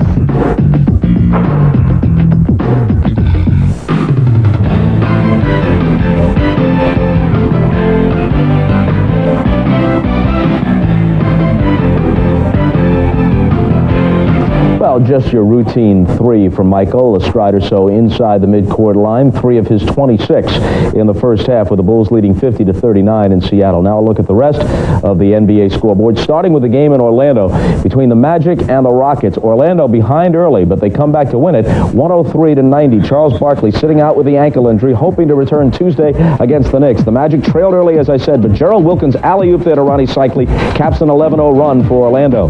Penny Hardaway now on the drive into traffic. He'll hit and be fouled. He finished with 16. Orlando by 7 after 3. The Magic blow it open in the 4th. Nick Anderson knocks it away. Brian Shaw leads the break. He dishes to Cycli for 2 of his game-high 29. And Orlando making a statement, really, on national television that they're coming back a little bit now that Penny is with them. They win by 13. Elsewhere, Charlotte at the Knicks. The Knicks had won 15 straight at home, but that streak is snapped. Highlights from Madison Square Garden. Patrick Ewing sitting out with a strained groin, missing his second straight game. John Starks had a hot hand early for the Knicks. He'll pull up here and hit. He paced New York with 26. But it was just too much Glenn Rice today. Off the break, Muggsy Bogues will dish it to Rice, and Rice on the receiving end of the pass will nail a three. He had 40. Rice, who averages 25 a game, has scored 30 or more in 9 of his last 10. Now, other games. This final is just in, with Reggie Miller scoring 26 seconds ago. The Pacers cap a victory over the Nets in a close one at Market Square, 92-90. And Portland and Minnesota are playing in Minnesota, and at halftime, the T-Wolves lead it by a basket, 46-44. Okay, back to what's going on in Seattle. Let's turn to these fellas. Thoughts on this first half? Well, I'll tell you, whether you're a fan, you're a coach, or an analyst, it just looked to me like the Sonics were afraid for 18 of the first 24 minutes. Now, they're going to make their customary adjustments at halftime. They're going to make their run, but they got to get back to the things that are the Sonic trademarks. They got to get some layups, they got to force some turnovers, and they got to stop doing stupid things with the basketball. Let me pick right up on that. George Karl told me last night that the key to this game was, and he told us to his players, that he wanted them to show confidence. He wasn't so sure that they could come into this game, and they really thought that they could win. Too many times in the past, as Julius said, he mentioned the word scared, and that's exactly what George Karl said. You know, a lot of times you hear talk about the elite teams in the NBA. I'm not so sure, huh? I totally agree. They talk about there being numerous elite teams, but that's a misnomer. There is only one elite team until further notice, and that's the Chicago Bulls. And unless Seattle turns it around in the second half, they're on their way to 41-5. A reminder that next Sunday, did I say Chicago turn around? Seattle, you know what I'm talking about. Chicago's winning big. Next Sunday, here on NBC, we'll bring you the NBA All-Star Game, starting with NBA Showtime at 6 Eastern. Tip-off just past 6:30 Eastern Time. For the 10 starters next week in Cleveland are facing each other today in Seattle. Jordan, Pippen, Kemp, and Payton. Right now, the Bulls lead it, and they lead it big. We'll send you back for the second half right after these messages from your local station. This has been the Prudential Halftime Report, brought to you by Prudential, bringing strength and stability to America's families through insurance, healthcare, real estate, and financial services. About 80 meters across. Where's it coming down? It looks like it's headed our way. There's nowhere to run. We gotta get you out of here! There's nowhere to hide. Residents are running for their lives. Because above the entire world, sound the alarm. The sky is falling. Asteroid. NBC Sunday in 2 weeks. Is anyone here?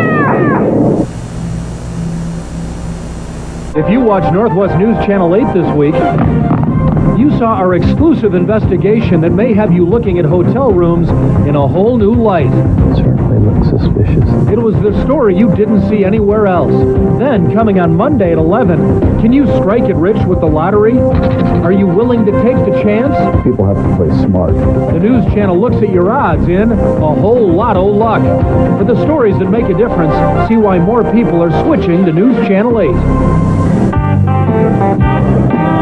Hey, check it out. Floyd's here with his blind date. Do you like country music? I hate country. Ouch. Tex, you've got better odds with Keno. It may be too late for Keno. I'm a vegetarian. Are you a vegetarian? Just the way you like it, Floyd. Bloody! It ain't tofu. Oh, man. Should have played that Keno team. The first Skycam in Salem, only on Northwest News Channel 8. Is the NBA on NBC. The game of the week.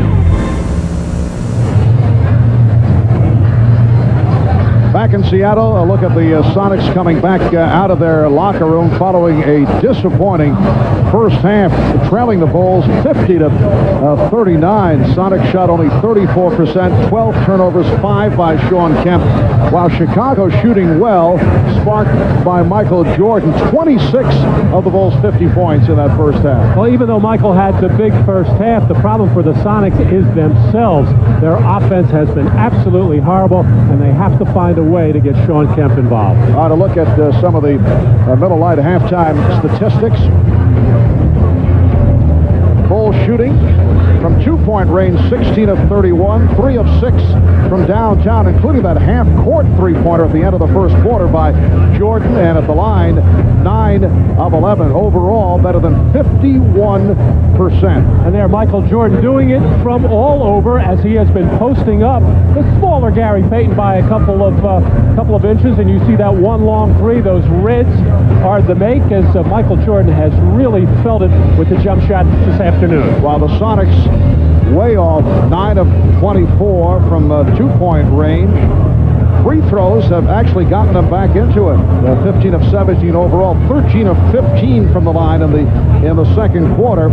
And Gary Payton overall in his 21 minutes has hit 4 of 10 shots. And Gary Payton has to look for his offense. He is the leading scorer in this team at 22 a game.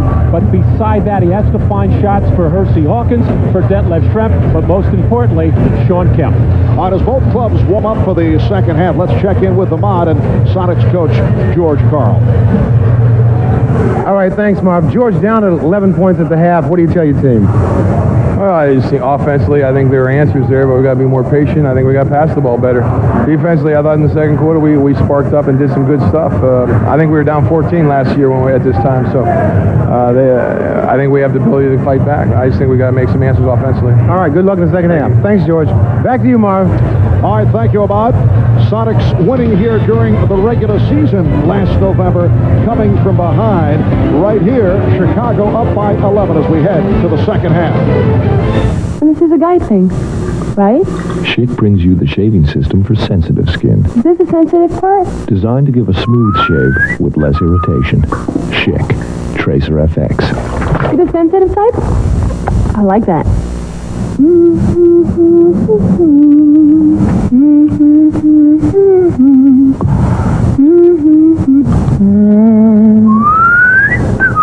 Designed for the man with sensitive skin. Schick Tracer FX.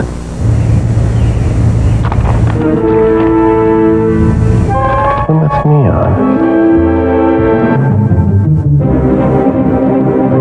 Plymouth Breeze. Plymouth Voyager.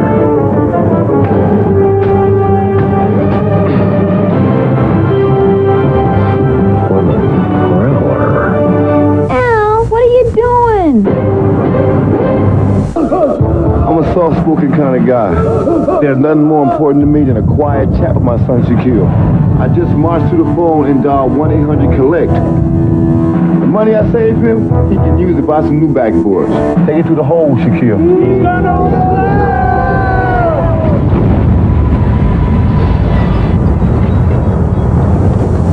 and they wonder where he gets it from. 1-800-COLLECT. Save the people you call up to 44%. Tonight, an all-new Third Rock. Dick, injured. I have a superhuman threshold for pain. We have to help him. I say he's lame. Shoot him. The fun farewell as Harry moves out into a treehouse. Now this is what I call a ruse. All new NBC tonight. Michael Jordan doesn't always post up smaller guards or guards his same size. He usually gets a feel for the game before he may get into that. But he wanted to make sure in this one, right off the bat, going right at Gary Payton inside. And when he was cut off there, stepping outside out of the triangle offense. And Gary Payton trying to answer as much as he can with the perimeter shot, with the drive. But Gary Payton has to remember he's a point guard and has to deliver the ball. But the huge edge in scoring, but you would expect that on most occasions. Michael Jordan with 26 points is high for the season and an NBA high this year, 51. He did that against the Knicks in Chicago. Third quarter underway and Payton gets the So the Sonics have cut it to a 9-point lead. Bulls already coming out with a switch defensively, starting with Tony Kukoc on Sean Kemp instead of Longley, who had 3 personals. Scottie Pippen quiet in the first half with Michael Jordan accounting for most of the offense. Pippen 6 from the field. Hopper gets inside for his first field goal. And the Bulls now lead 52-41. Back McIlvain is back on the floor, picked up fouls early, played only 6 minutes in the first half. Jim McIlvain, the starting center, free agent by way of the Bullets. Kemp for McIlvain. And Jim McIlvain with his first field goal. A nice play by Sean Kemp, who almost had Kukoc beat and then almost threw another bad pass. Kemp with 5 turnovers in the first half. And Longley able to catch the Sonics on a switch. You saw Payton upset with his teammates. Gary Payton got caught. Had to pick him up. Bulls lead by 11.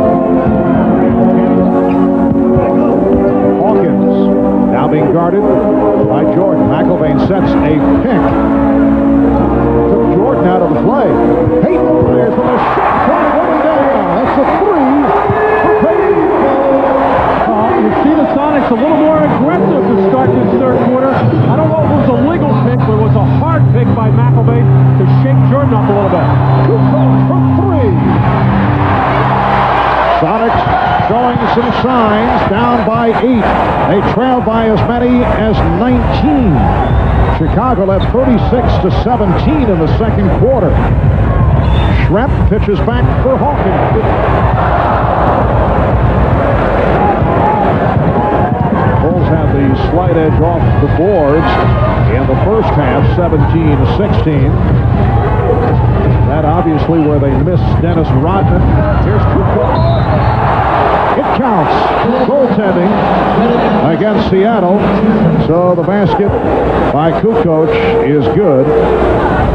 Jim McIlvain does not get much involved offensively here, coming out to set a little sun and pick and roll situation, and really stuck the thigh and knee into the side of Jordan. But you have to bang Michael as much as possible within the rules, on picks, on baseline screens, and make him work at the defensive end.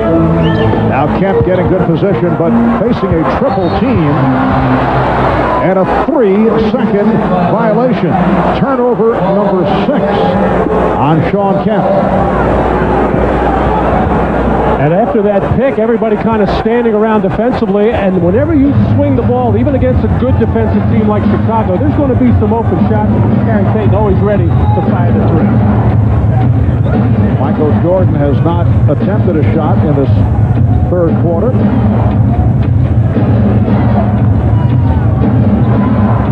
Jordan for 3. Rebounded by McIlvain. Hawkins and Payton in the backcourt. McIlvain, Schrempf, and Kemp up front. And here's Payton moving on Jordan.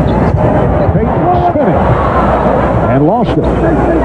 Hawkins able to recover. Payton for 3. Yes! And Gary Payton heating up here in the third quarter. He has 17 points in all. 8 have come in a hurry here in the third. And the Chicago lead is only 7. Foul call. Basket won't count. A push charge to Kemp. That is his third personal.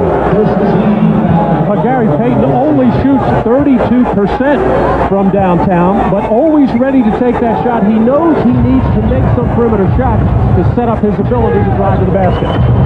Coach. And Schrempf able to hustle it down. The Bulls 56, the Sonics 49. Payton with 8 of Seattle's 10 points here in the third. Now Payton guarded by Harper. Schrempf wide open. Hawkins on the back tap for Payton.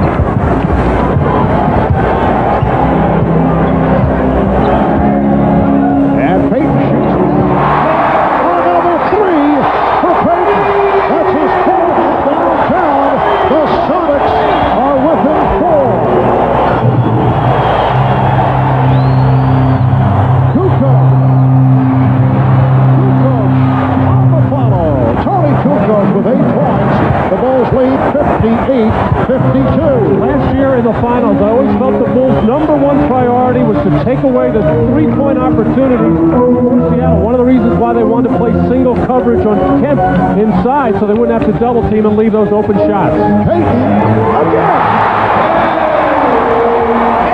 He has lit it up for 13 of Seattle's 15 points in the third.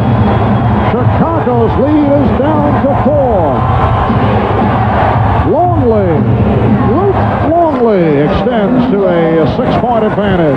Well, I said at halftime, Payton has to get his teammates involved. He's not really worried about that right now.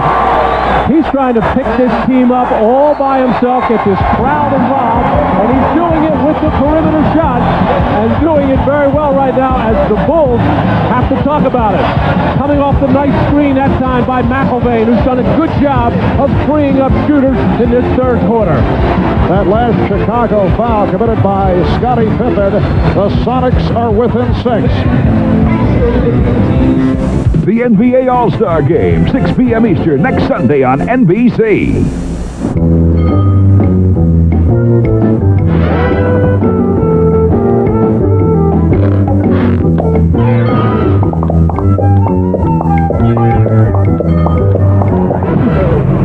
With its sleek styling, easy-out roller seats, plus air conditioning and 7-passenger seating, all for a great price. The Plymouth Voyager is pretty attractive.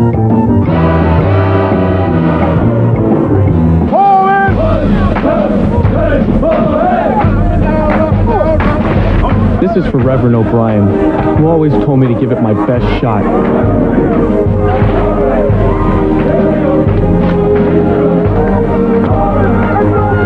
For my grandmother, who showed me what real courage is. And for myself, who found it. All that you can be. Hey, Dave, you going surfing? Maybe later, dude. Hey, Dave. Cool. Go for a ride sometime. Maybe later. Looking to warm up this winter? Come to Wendy's. Our spicy chicken is a whole breast filet seasoned with Dave's own blend of pepper and spices. It's got a spicy hit that'll make you feel warm all over. Hey, Dave. Man, where you been? I think I was at the beach. Come in for a Wendy's spicy chicken sandwich today. Go to the net, to the net. Now connecting to the NBA. Welcome to NBA.com, the official website of the NBA. You have gained full access to all 29 teams and their players. Check out nightly scores and stats, read the latest NBA news, visit the NBA theater, and relive spectacular plays. Browse the NBA store, even enter a live chat session with an NBA player or coach. The online world of the NBA, only at NBA.com. The NBA on NBC is brought to you by Plymouth. One clever idea after another. That's Plymouth. By the U.S. Army. Be a part of the toughest, smartest Army in the world. Be all you can be. And by Nike, who encourages you to participate in the lives of America's youth. Beautiful day here in the Seattle area, and a beautiful third quarter for this man, Gary Payton. 5 of 5 for the field in the third. 13 of his 22 have come here in the third quarter. And Ron Harper, who normally gets the assignment on tough point guards, has it here in the third quarter, and he looks very slow of foot at this point as Payton has been able to shake free, and of course the picks make things a lot easier as well. And you see how he has turned things around in the second half after the 4 for 10, 9-point first half. He's also hit 4 of 6 from downtown. Bulls 60, Sonics 54, 6.5 remaining in the third. They love to get S.Kemp going. Gives it up to McElvain.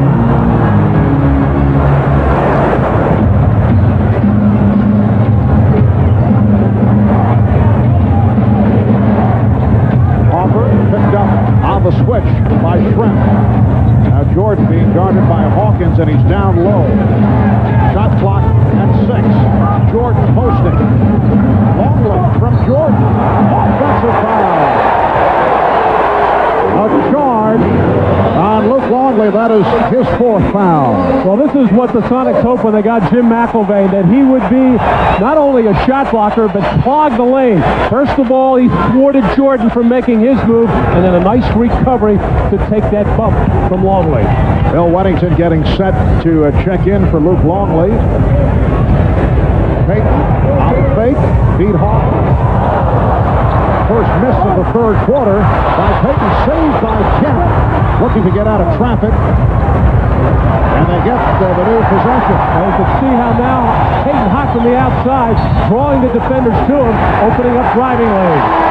And Hopper is called for the blocking foul. That is his fourth.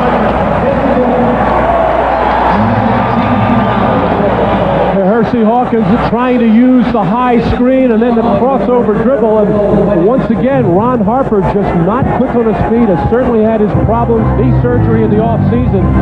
And he did a terrific job all last season defensively for the Bulls and much of this one. Oh, Kemp with a strong drive, but could not put it down. He's 1 of 4 from the field, not able to get it going. Jordan has attempted only 1 shot in this third quarter, following the 26-point first half. Kukoc lost it. And Payton pushes it down.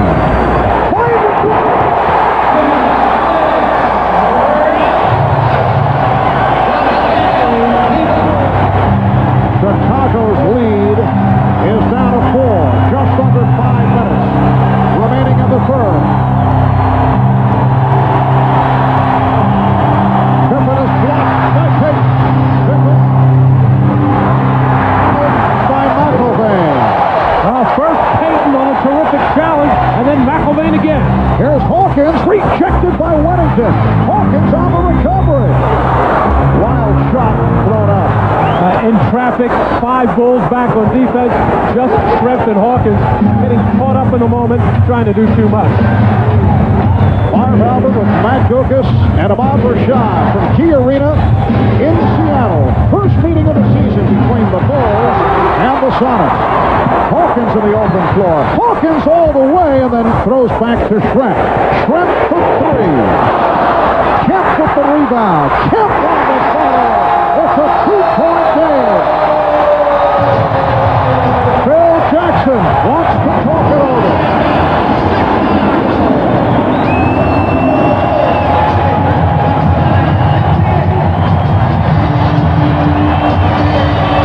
Sean Kemp trying to get involved around the glass where he is so explosive, making a hard move in the lane there. Takes a shot as he got poked in the eye. One reason why he was unable to finish on that particular play. Actually, it was after the play, and he took it from his own teammate, Jim McElvain. And then Gary Payton in the open floor as the Bulls fall asleep defensively. Nobody picking up strength. It's Scottie Pippen's man, but he was playing the ball. And then Sean Kemp working and working around the glass, pushing people out of the way, finishing off the play. This is Dick. Dick is a creative superstar and the man behind the advertising you're about to witness. We gave Dick a 6-pack of Miller Lite and a blank piece of paper and asked him to create a Miller Time concept that beer-loving people would like. This is what he did.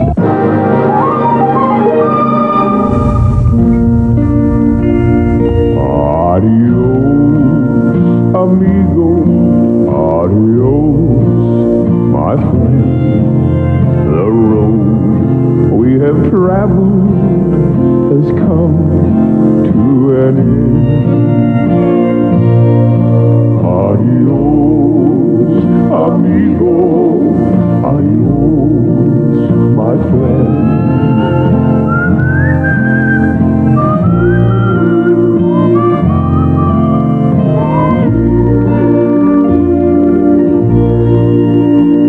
This has been a Miller Time presentation by Dick. Thank you for your time. Everything you need to know about Plymouth Breeze, you already learned in kindergarten. Take turns. Share with others. Follow the rules of safety. And oh yeah, bring something really cool to show and tell. The new Plymouth Breeze. One clever idea after another. That's Plymouth.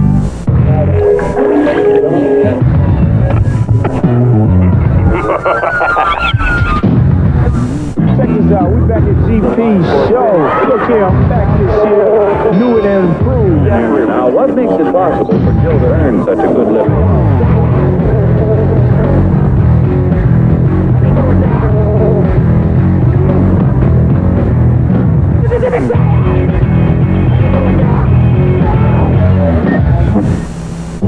network premiere event from best-selling author John Grisham. A man has been murdered. Yet this boy remains silent. Susan Sarandon, Tommy Lee Jones, Anthony Edwards. Why should we talk if we can't protect him? The blockbuster movie comes to NBC. Have we played enough games here? The Client at a special time tonight, 8:30, 7:30 Central. Seattle in the midst of a run to bring it to a 2-point ball game. A reminder, check out the latest NBA news at NBC.com/sports. This week, download audio clips from some of the best NBA on NBC moments, plus the last installment of Bill Walton picking the greatest players of all time in the NBA. This week, Bill will break down the forwards, all at NBC.com/sports. Percy Hawkins called for the foul. As you may have noticed, Skycam not operating again today, working out some of the technical bugs, I'm told, and we hope to bring it to you in short time. And the Seattle Sonics with some technical difficulties in the first half have turned things around here in the second. Michael Jordan with his first field goal of the third quarter. Only a second shot attempt. He now has 28. And the Bulls lead 62-58. 3.5 to go in the third. Payton alley-oops. Got a look from S.Kemp, who did not expect it, and the pass was off the mark. Here is Jordan. Yes. You know, Barb, it was almost like Phil Jackson at halftime and said, yeah, Michael had a great first half, but we can't stand around and watch him score half our points. And for 8 minutes of the third quarter, trying to get other people involved, didn't really go very well. So now Michael is starting to pick it up again. Bulls by 6. Randy Brown is back on the floor, along with Jason Caffey. Coming up short. And the outside official, Ron Olesiak, with the call. Foul is called. Well, Michael coming out of that timeout, first drawing a foul on Hersey Hawkins the play before, this time just beating Hawkins to a spot, getting in the air and let fly with the jumper. Quick first step by Michael, fake screen by Caffey, as Michael has been smooth with a jump shot all afternoon. Foul on Dickie Simpkins. Kemp being played by Simpkins. Eric Snow is back on the floor, played briefly and played well in the first one. Here's Perkins for 3. Rebounded by Jordan, hit from behind. That's number 4 on Kemp. 2:35 left in the third quarter. Let's check in with Ahmad. All right, thanks, Marv. S.Kemp suffered an elbow to the eye. That's why he left the court just a few minutes ago. If you can't see it, but his left eye is really red right now. He just went in and washed it out, but as you can see, he's fine and still playing. Marv? All right, thanks, Ahmad. Looked like he also took a poke in the back as he heads to the bench after picking up foul number 4. And Terry Cummings has replaced S.Kemp. 2 minutes, 20 seconds to go in the third. Jordan off the dribble. Yes. Well, Michael Jordan heating it up once again, as you mentioned, after the Bulls try to get other people involved. And the Bulls now lead 66-58. 32 points for Jordan. He scored Chicago's last 6. Cummings posting up. After that jumper, Michael strutting backwards right in the face of George Karl. Didn't really look over, just a little strut. Now Jordan putting behind the back and lost possession, able to recover, and finds Caffey. Jumped in the air, faked the pass, able to hang long enough to find Jason Caffey for the lay-in. So the Bulls have a 10-point lead. Sonics had cut it to 2. Hawkins for 3. Yes! Very quiet day for Hawkins. That is only a second field goal. He has hit 6 of 6 at the line. 11 points in all. Bulls by 7 as we come up on 1 minute to go, third quarter. S.Pippen has been quiet, as has Tony Kukoc. Rejected. Comes back to Jordan. Cummings rebounds. Snow able to move down. Setting up Hawkins for 3. And a loose ball foul against Cummings. George Karl had made the comments that Michael Jordan may be becoming too much of a jump shooter. Well, here's a jump shot on a little hesitation move over Hersey Hawkins, and just a little look over towards the bench and backing up to say, there's your jump shot. And then in trouble here as he actually bounces the ball off the heel of his foot, knows he's in trouble, faked actually a pass out to the wing, but able to find Cappy. Steve Kerr has a check back in, replacing Michael Jordan, who departs with 32 points. Here's Brown. Down to 25 seconds to go in the third.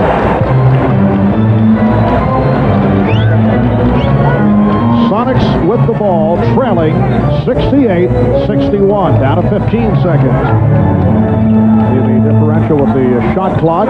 Snow with a runner, block, and a foul. It's on Brown.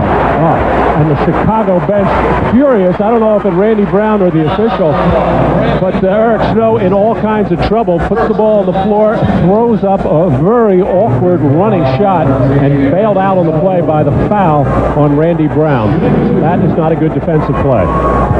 Eric Snow out of Michigan State, number 2 on the all-time assist list at Michigan State, behind Scott Skiles, one-time point guard under Matt Dukas with the Orlando Magic. And I understand Scott is now coaching over in Greece. He was playing there, had a shoulder injury, unable to play, and I think in the meantime, the coach got fired, and they named Scott Skiles the coach. He wants to coach in the NBA. Greatly affected by your coaching style, and a loose ball foul against the Sonics. With just 7 4/10 seconds remaining of the quarter, it's on Cummings. And they are over the limit.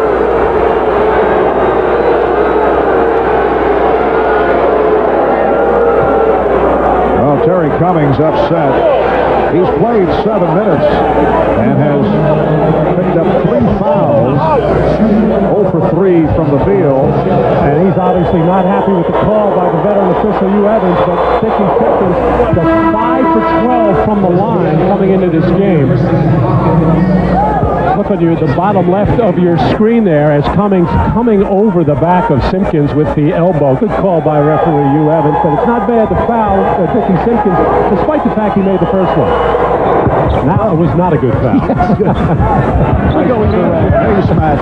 Very, very well done. Sonics got down on a hook lead, but they're not able to hit the three-point shot. Aside from Gary Payton, they've been off. So after 3, here in Seattle, the Bulls with a 70-62 lead. 14 of 22 for Jordan for 32. Payton heating it up in the third. He's 9 of 16 for 22 points. Chicago by 8. We'll be back after these messages and a word from your local station. You are watching the NBA on NBC.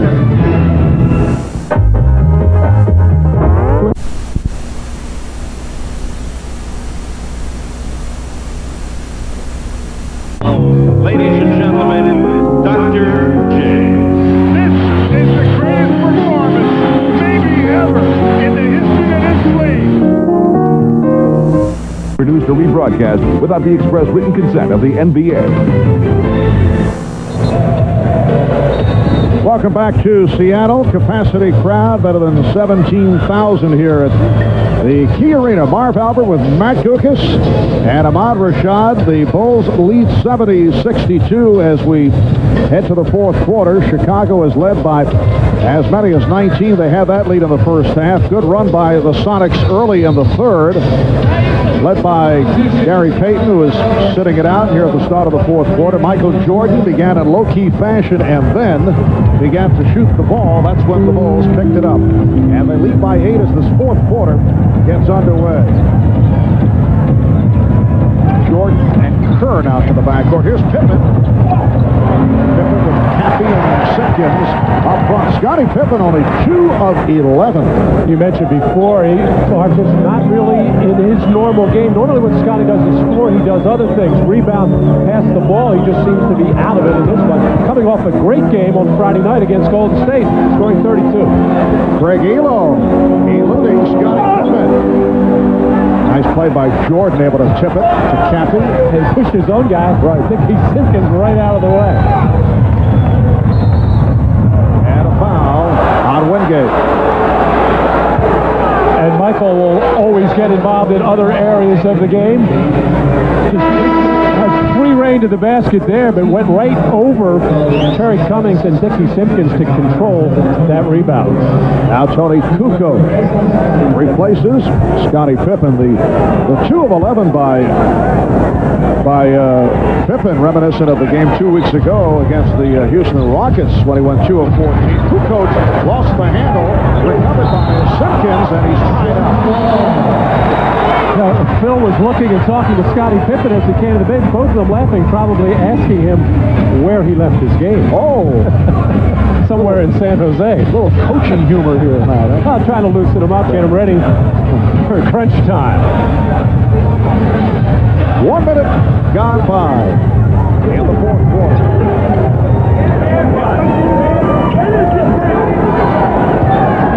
Chicago Bulls with the best record in the NBA at 40-5. They've won 6 straight, 15 of the last 16. And the foul on Cummings. That's number 4 on Terry Cummings. Well, it's so hard to double team the Chicago Bulls. That time Michael Jordan in the post, and the Sonics come quick here as Terry Cummings very quickly before Michael can get anything going. But because of the triangle offense and the ball movement and the player movement, hard to double team, but of course you can do it in the post.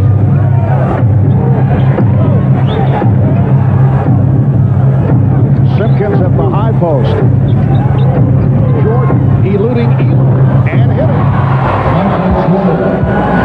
So that is 34 for Jordan. 15 of 23 from the field. 10-point Chicago lead. Michael and Craig Elo, look at Michael's eyes, looking at him as they're both having a little chuckle right now. As Michael may have said something after he made that jump shot to Craig Elo, as if to say, Craig, I remember you. Cleveland, right? 69 points. Foul was called on Jordan. A little taunt. Jordan, his first. That left Shrep. Craig Elo. Eric Snow. Sean Kemp, who's back. Cummings. Sonics not getting anything offensively from Cummings.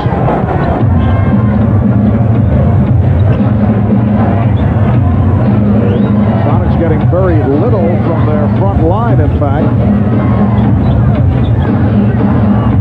Shot clock at 6.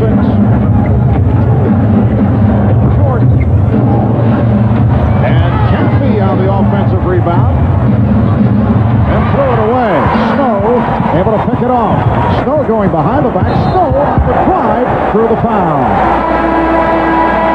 And the crowd applauds the effort of Eric Snow. Timeout is taken with 9:26 left, fourth quarter. NBA.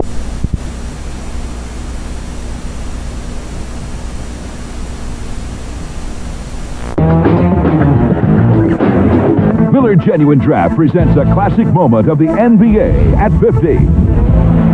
Today's Miller Moment features one-time Sonic player and coach Lenny Wilkens at 6'1". Wilkens relied on his speed and court savvy to carve out an outstanding 15-year NBA career, averaging over 16 points and 6 assists per game. Wilkens was elected to the Basketball Hall of Fame in 1988. Twice in his career, he was appointed a player coach, a prelude to an illustrious coaching career, which has seen him become the winningest coach in the history of the NBA. There's Lenny Wilkens' number hanging from the rafters here at Key Arena. In recognition of this classic moment, Miller Beer will donate $1,000 to the Thurgood Marshall Scholarship Fund. Well, Marv, with Lenny Wilkens, you mentioned speed. Yes, he was fast, but he had unbelievable basketball quickness and speed. And that left hand on the right side of the floor, and of course they always said, do not let Lenny go to his left. Force him to his right. No matter how many times you try to force him to his right, he still beats you going to his left. A Matt Gucas scouting report on Lenny Wilkens, 25 years too late.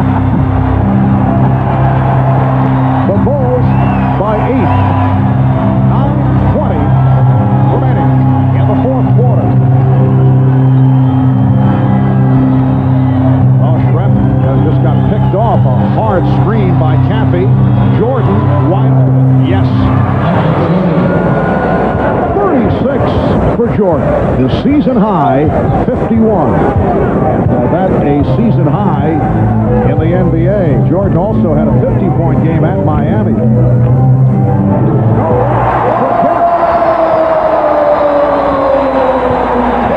S.Kemp with only his third field goal and brings the Sonics with an 8. That's the type of play that S.Kemp and Gary Payton normally hook up on, but a beautiful pass that time by Snow. Michael Jordan heating it up, and then a look, a glance over at George Karl on the Sonics bench. 10-point Chicago lead. 38 for Jordan. Elo. Jordan did not go for the fake, but a foul call. Well, these are the kinds of plays that S.Kemp gets motivated by. Nice roll to the basket, loves to play above the rim, and when the pass is that perfect, nothing else to do but finish off the play. A little two-man game, they call that the pinch post out of the triangle. A little handoff, and Michael knew that was going as soon as he left his hand, and the little glance to George Karl.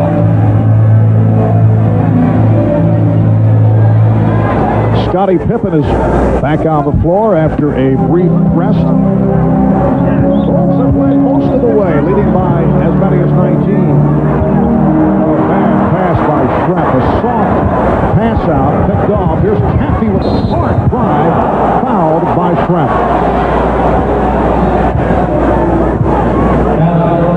So Caffey to the line for the first time. Well, the breakdown defensively against Michael Jordan. Gary Payton has played him sporadically. 6 of 10 against Payton for 13. Hersey Hawkins giving up 5 of 8 for 13. We've seen Craig Elo for the most part against Jordan here in the second half. Normally you can live with Michael Jordan making a lot of perimeter jump shots. What you don't like to do is put him on the foul line and give him openings to the basket. And he got a lot of little hook moves, little spin moves in the post in the first half, which got his confidence going, and the jumper was very sweet all afternoon. Both teams have done an excellent job at the free throw line. Here's Snow. Setting up Kemp. Shrep. Yes. 12 points for Detlef Shrep. The Bulls 78, the Sonics 68. Well, the Sonics, although things have not gone their way today, only down 10, have to make a statement defensively. Through the foul. Michael has gone to the line only 4 times, 3 of 4 at the foul line. Nice overplay by Gary Payton, but a great offensive player. Doesn't stop when he's overplayed, just goes back door. The lane is wide open because of the nature of the offense, and good movement without the ball, and good basketball movement around the floor will get you scoring opportunities like that. Foul on Eric Snow, putting Michael Jordan at the line. So 39 for Jordan, who leads the NBA at 30.4 per game. And 40 points representing the most points scored against Seattle by an individual this season. Bulls now lead 80-68.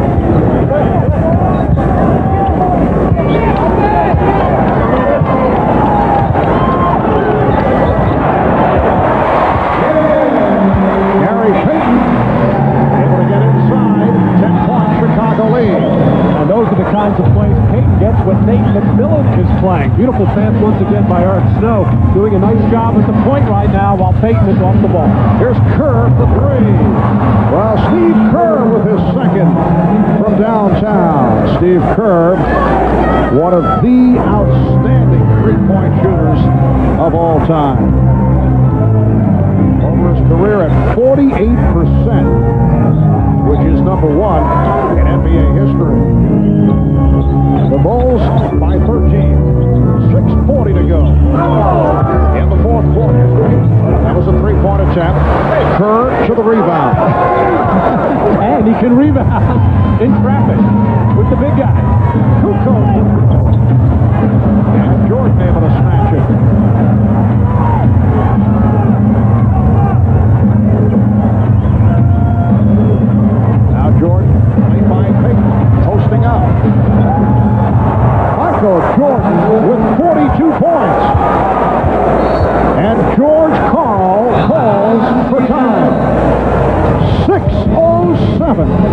remaining in the fourth. All right, fly boys, listen up. Today, you're going to test your skills, see what you're made of. When you're up there, remember, you're not just birds, you're pigeons. Sky Rat, this is Dirty Bird. Do you read me? Dirty Bird, this here Sky Rat. I copy. I've spotted a gold mine with a freshly washed beauty. Roger, Dirty Bird. Let's rock and roll. All right, Sky Rat, make it messy.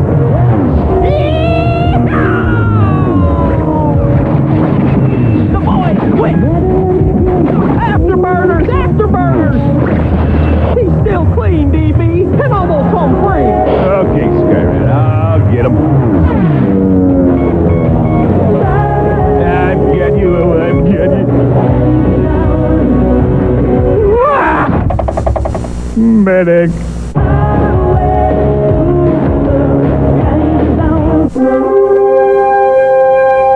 It begins with a step away from the known and a step towards the unknown. It will take you to ports halfway around the world and into uncharted waters deep inside yourself. Above all, it will demand your honor, your courage, and your commitment. It's your journey. Start it in the right direction. Call 1-800-USA-NAVY. Let the journey begin. The NBA on NBC is brought to you by Nissan, who reminds you that life is a journey. Enjoy the ride. By Sony's PlayStation. Choose from over 150 games. Better yet, buy them all. And by Miller Lite, who invites you to sit back and enjoy a Miller time.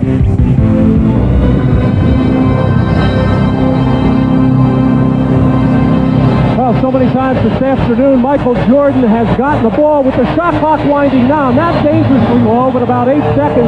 Here he is on the post, and Seattle, who normally loves to double team inside, has been unable to find Michael Jordan in those post plays to double team him enough to get rid of the ball. And when you score that many points, all over the place for Michael, but most of them on the post-up area at about 17 feet on either side, able to take the jumper over the smaller Payton, or spin to the basket for the drive. And 42 points is 740-plus game of the season.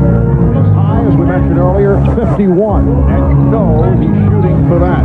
Shot clock down to 7 with 5:49 remaining in this fourth quarter.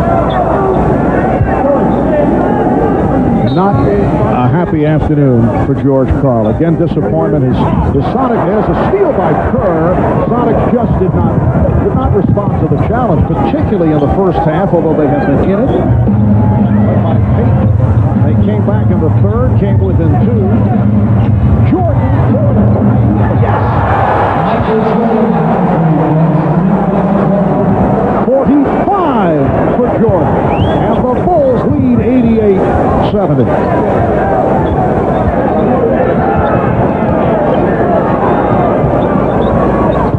Kemp getting it out to Perkins. And a hacking foul on Kukoc. 3 free throws coming up for Sam Perkins. Well, Hersey Hawkins said that on talent, we're about even with the Bulls. They are just mentally tougher than we are.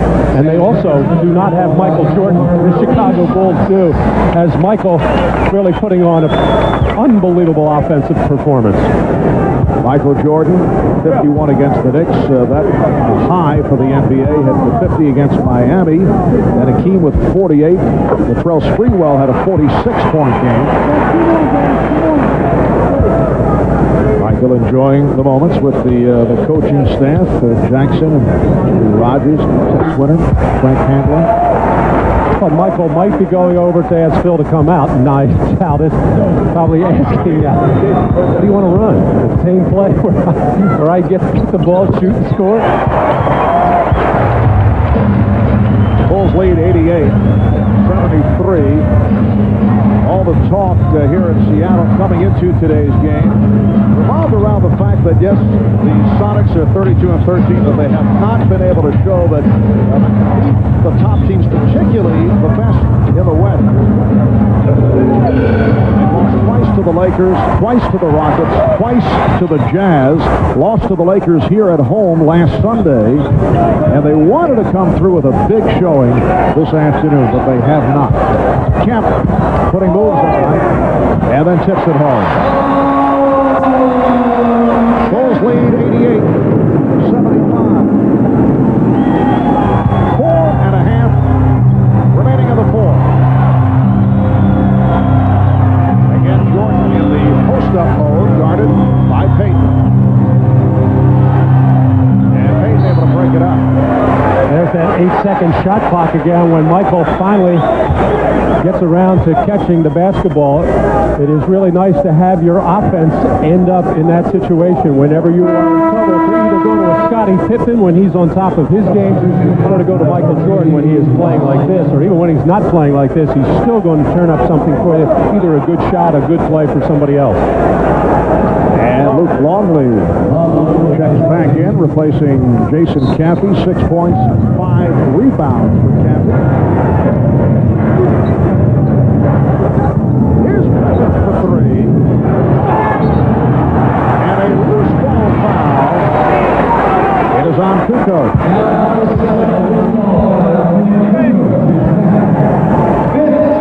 So the Bulls are over the foul limit.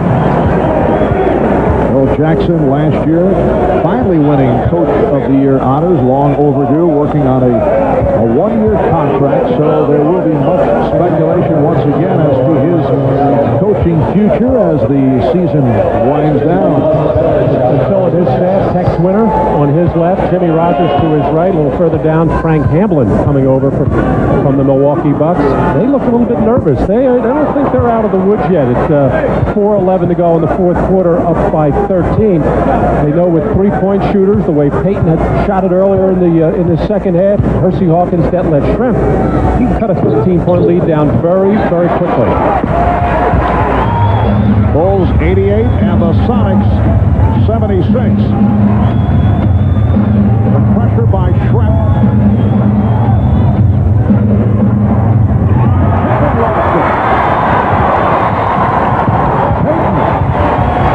Did not see Perkins open.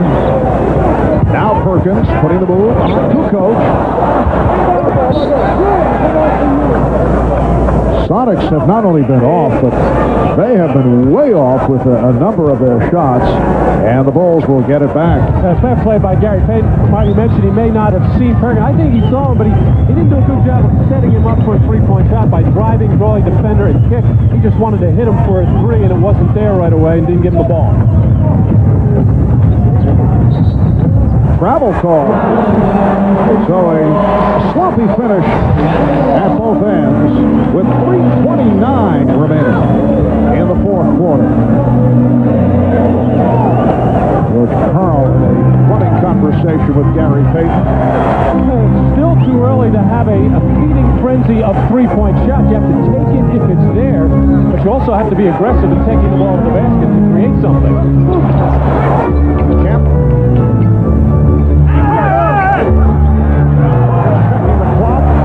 Payton for 3. Schrempf able to recover. Here's Kemp. Kemp on the follow is fouled. One of those days for Sean Kemp. He's had the opportunities in the second half, has not been able to cash in.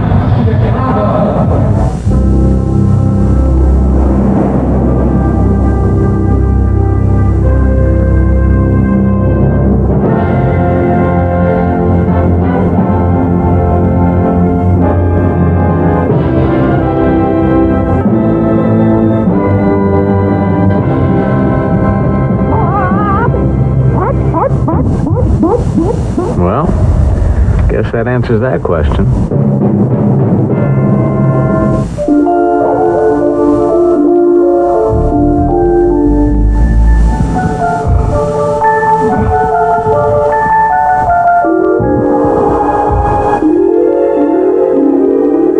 I think I'll take Ralphie for a drive.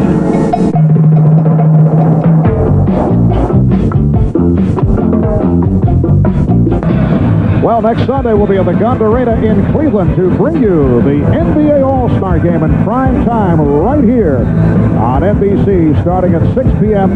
Eastern Time, 3 on the West Coast. The NBA All-Star Game next Sunday from Cleveland here on NBC. And to wind down the first half of the regular season, big one coming up, the Rockets and Knicks on TNT on Tuesday night. And then look at this doubleheader. Utah Jazz and the Sonics in the first one, followed by the Chicago Bulls and the Lakers in a rematch of what was an unbelievable game earlier in the year as the Bulls came back on the strength of Tony Kukoc, Scottie Pippen, and of course Michael Jordan. Bulls continuing the Western swing in Portland on Tuesday, and then they have that game Wednesday at the Lakers, while Seattle home for Utah on Wednesday, leading to the All-Star break. 10-point lead for Chicago, just under 3 minutes remaining in this fourth quarter. Michael Jordan has not seen the ball recently. He has 45 points. Payton's done a good job keeping the ball out of Jordan's hands the last couple of minutes. Long lead for Kukoc. Shot clock at 5. Now Pippen has to force it. That with the shot clock running down. Fourth possession here for the Sonics, down by 10. 2:25 to go in the fourth.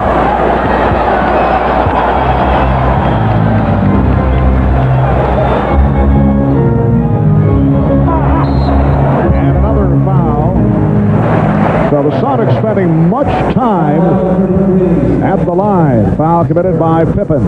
Right before that last timeout, what a weapon. Michael Jordan, not only with his ability as far as scoring, passing, rebounding, and defending, but doing the coach's job, making sure that everybody's on the same page to finish this game strong. He feels things coming undone. Also let Scottie Pippen know about it.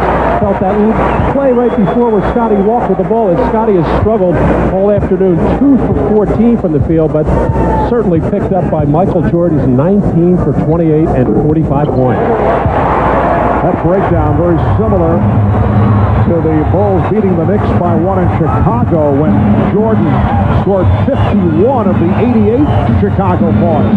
8-point Bulls lead. Down to 2 minutes left in the fourth. 10-0 run by Seattle. And for the most part, they've done it at the foul line. Shot clock at 1.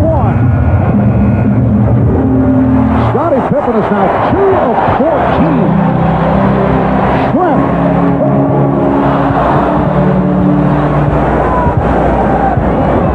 That was an enormous miss.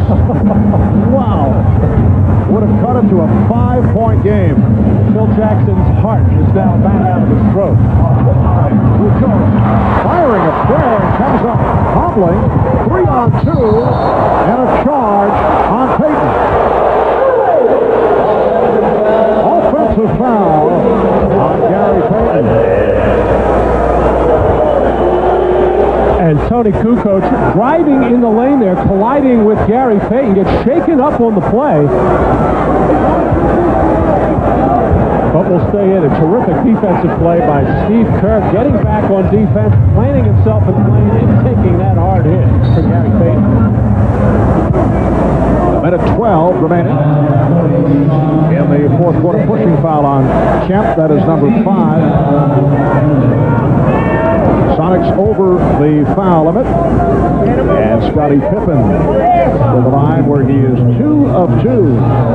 Sean Kemp, even though he has 5 now, you couldn't really say he was in foul trouble all afternoon. But in their 13 losses for Seattle, Sean Kemp has fouled out of 5 of those games, and in 3 others had 5 fouls. So that's always a big factor for Seattle in close games, and he has to be on the floor at crunch time because of all the things that he can do for you. But he has certainly had an off day.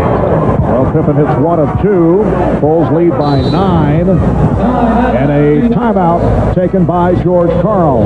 1:12 left in the fourth. We'll be back in Seattle in a moment.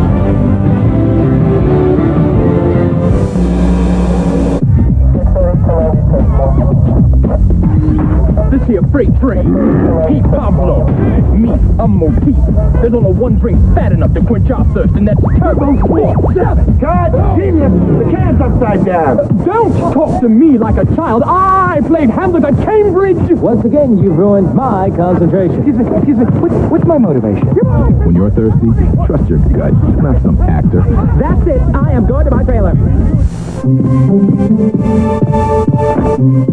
Alex!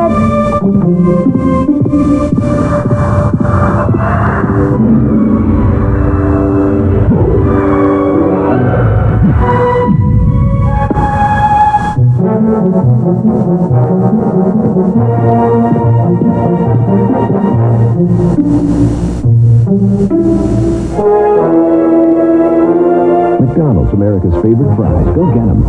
Next up, a very special item for the man. You want to smell like me?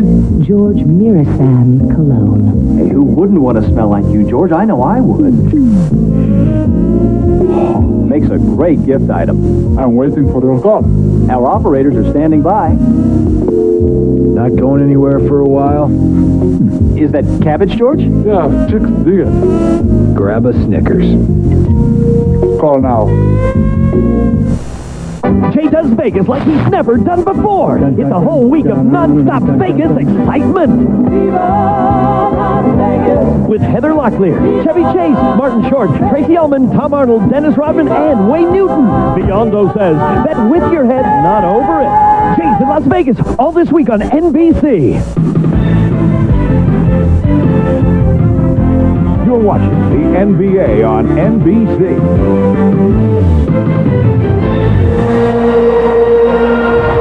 This is one of many missed opportunities for the Sonics coming down the stretch.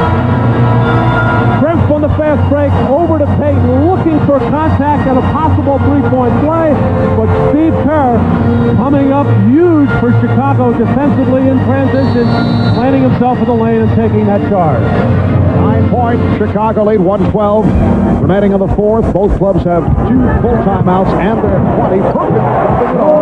Setting it up for Kemp. 7-point lead, 107 remaining.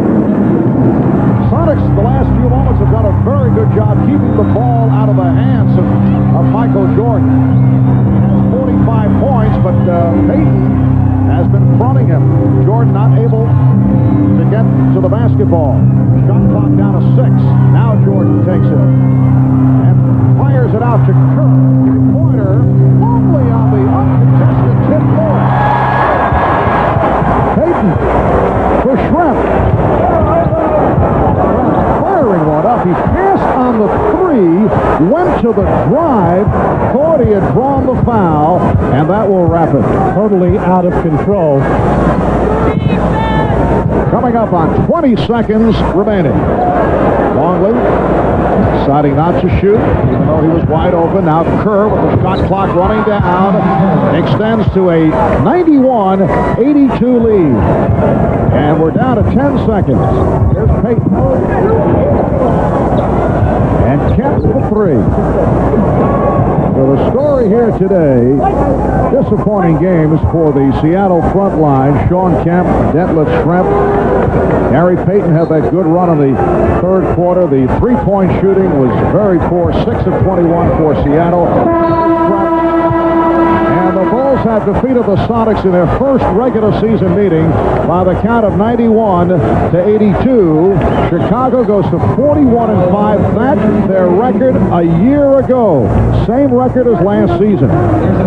7 straight wins, 16 of the last 17 in the win column for the Bulls, who were led by Michael Jordan, who had another extraordinary ball game with 45 points. And apparently the game is not officially over. We see 2/10 of a second has been placed back on the clock.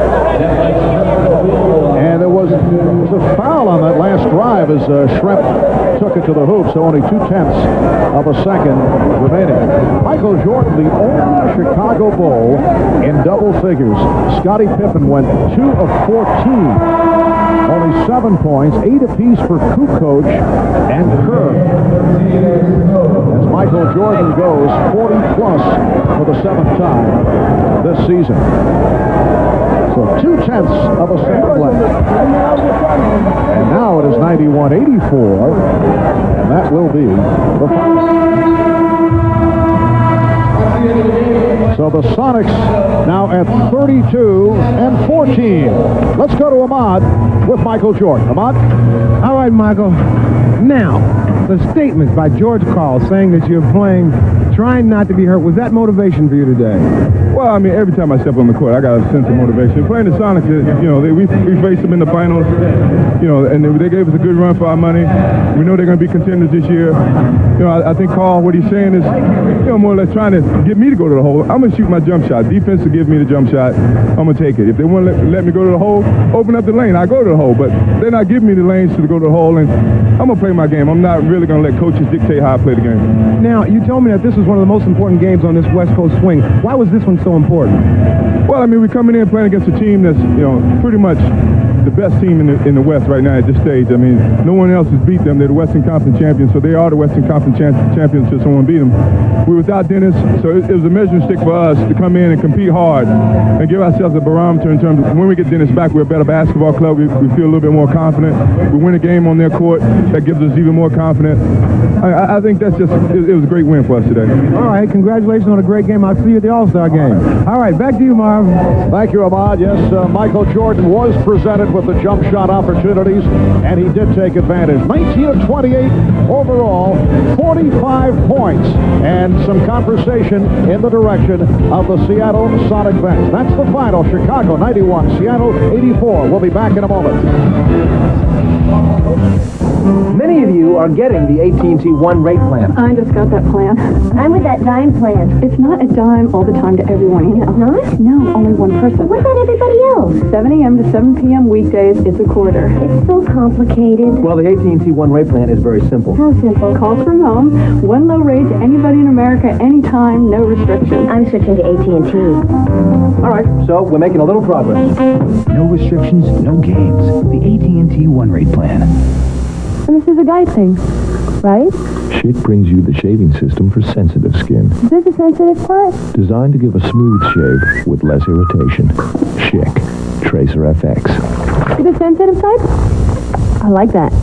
Are you like me? Would you rather be playing hockey than working in this office building? You know that NHL Face-Off 97 was rated best hockey game by EGM. Realistic give and goes and one-timers with icon passes. Let's work for hockey! On Saturday, February 8th, join the NBA All-Stars as they team up to celebrate those who make a difference through community service. It's the 1997 NBA Team-Up Celebration with your hosts, Ahmad Rashad and Willow Bay.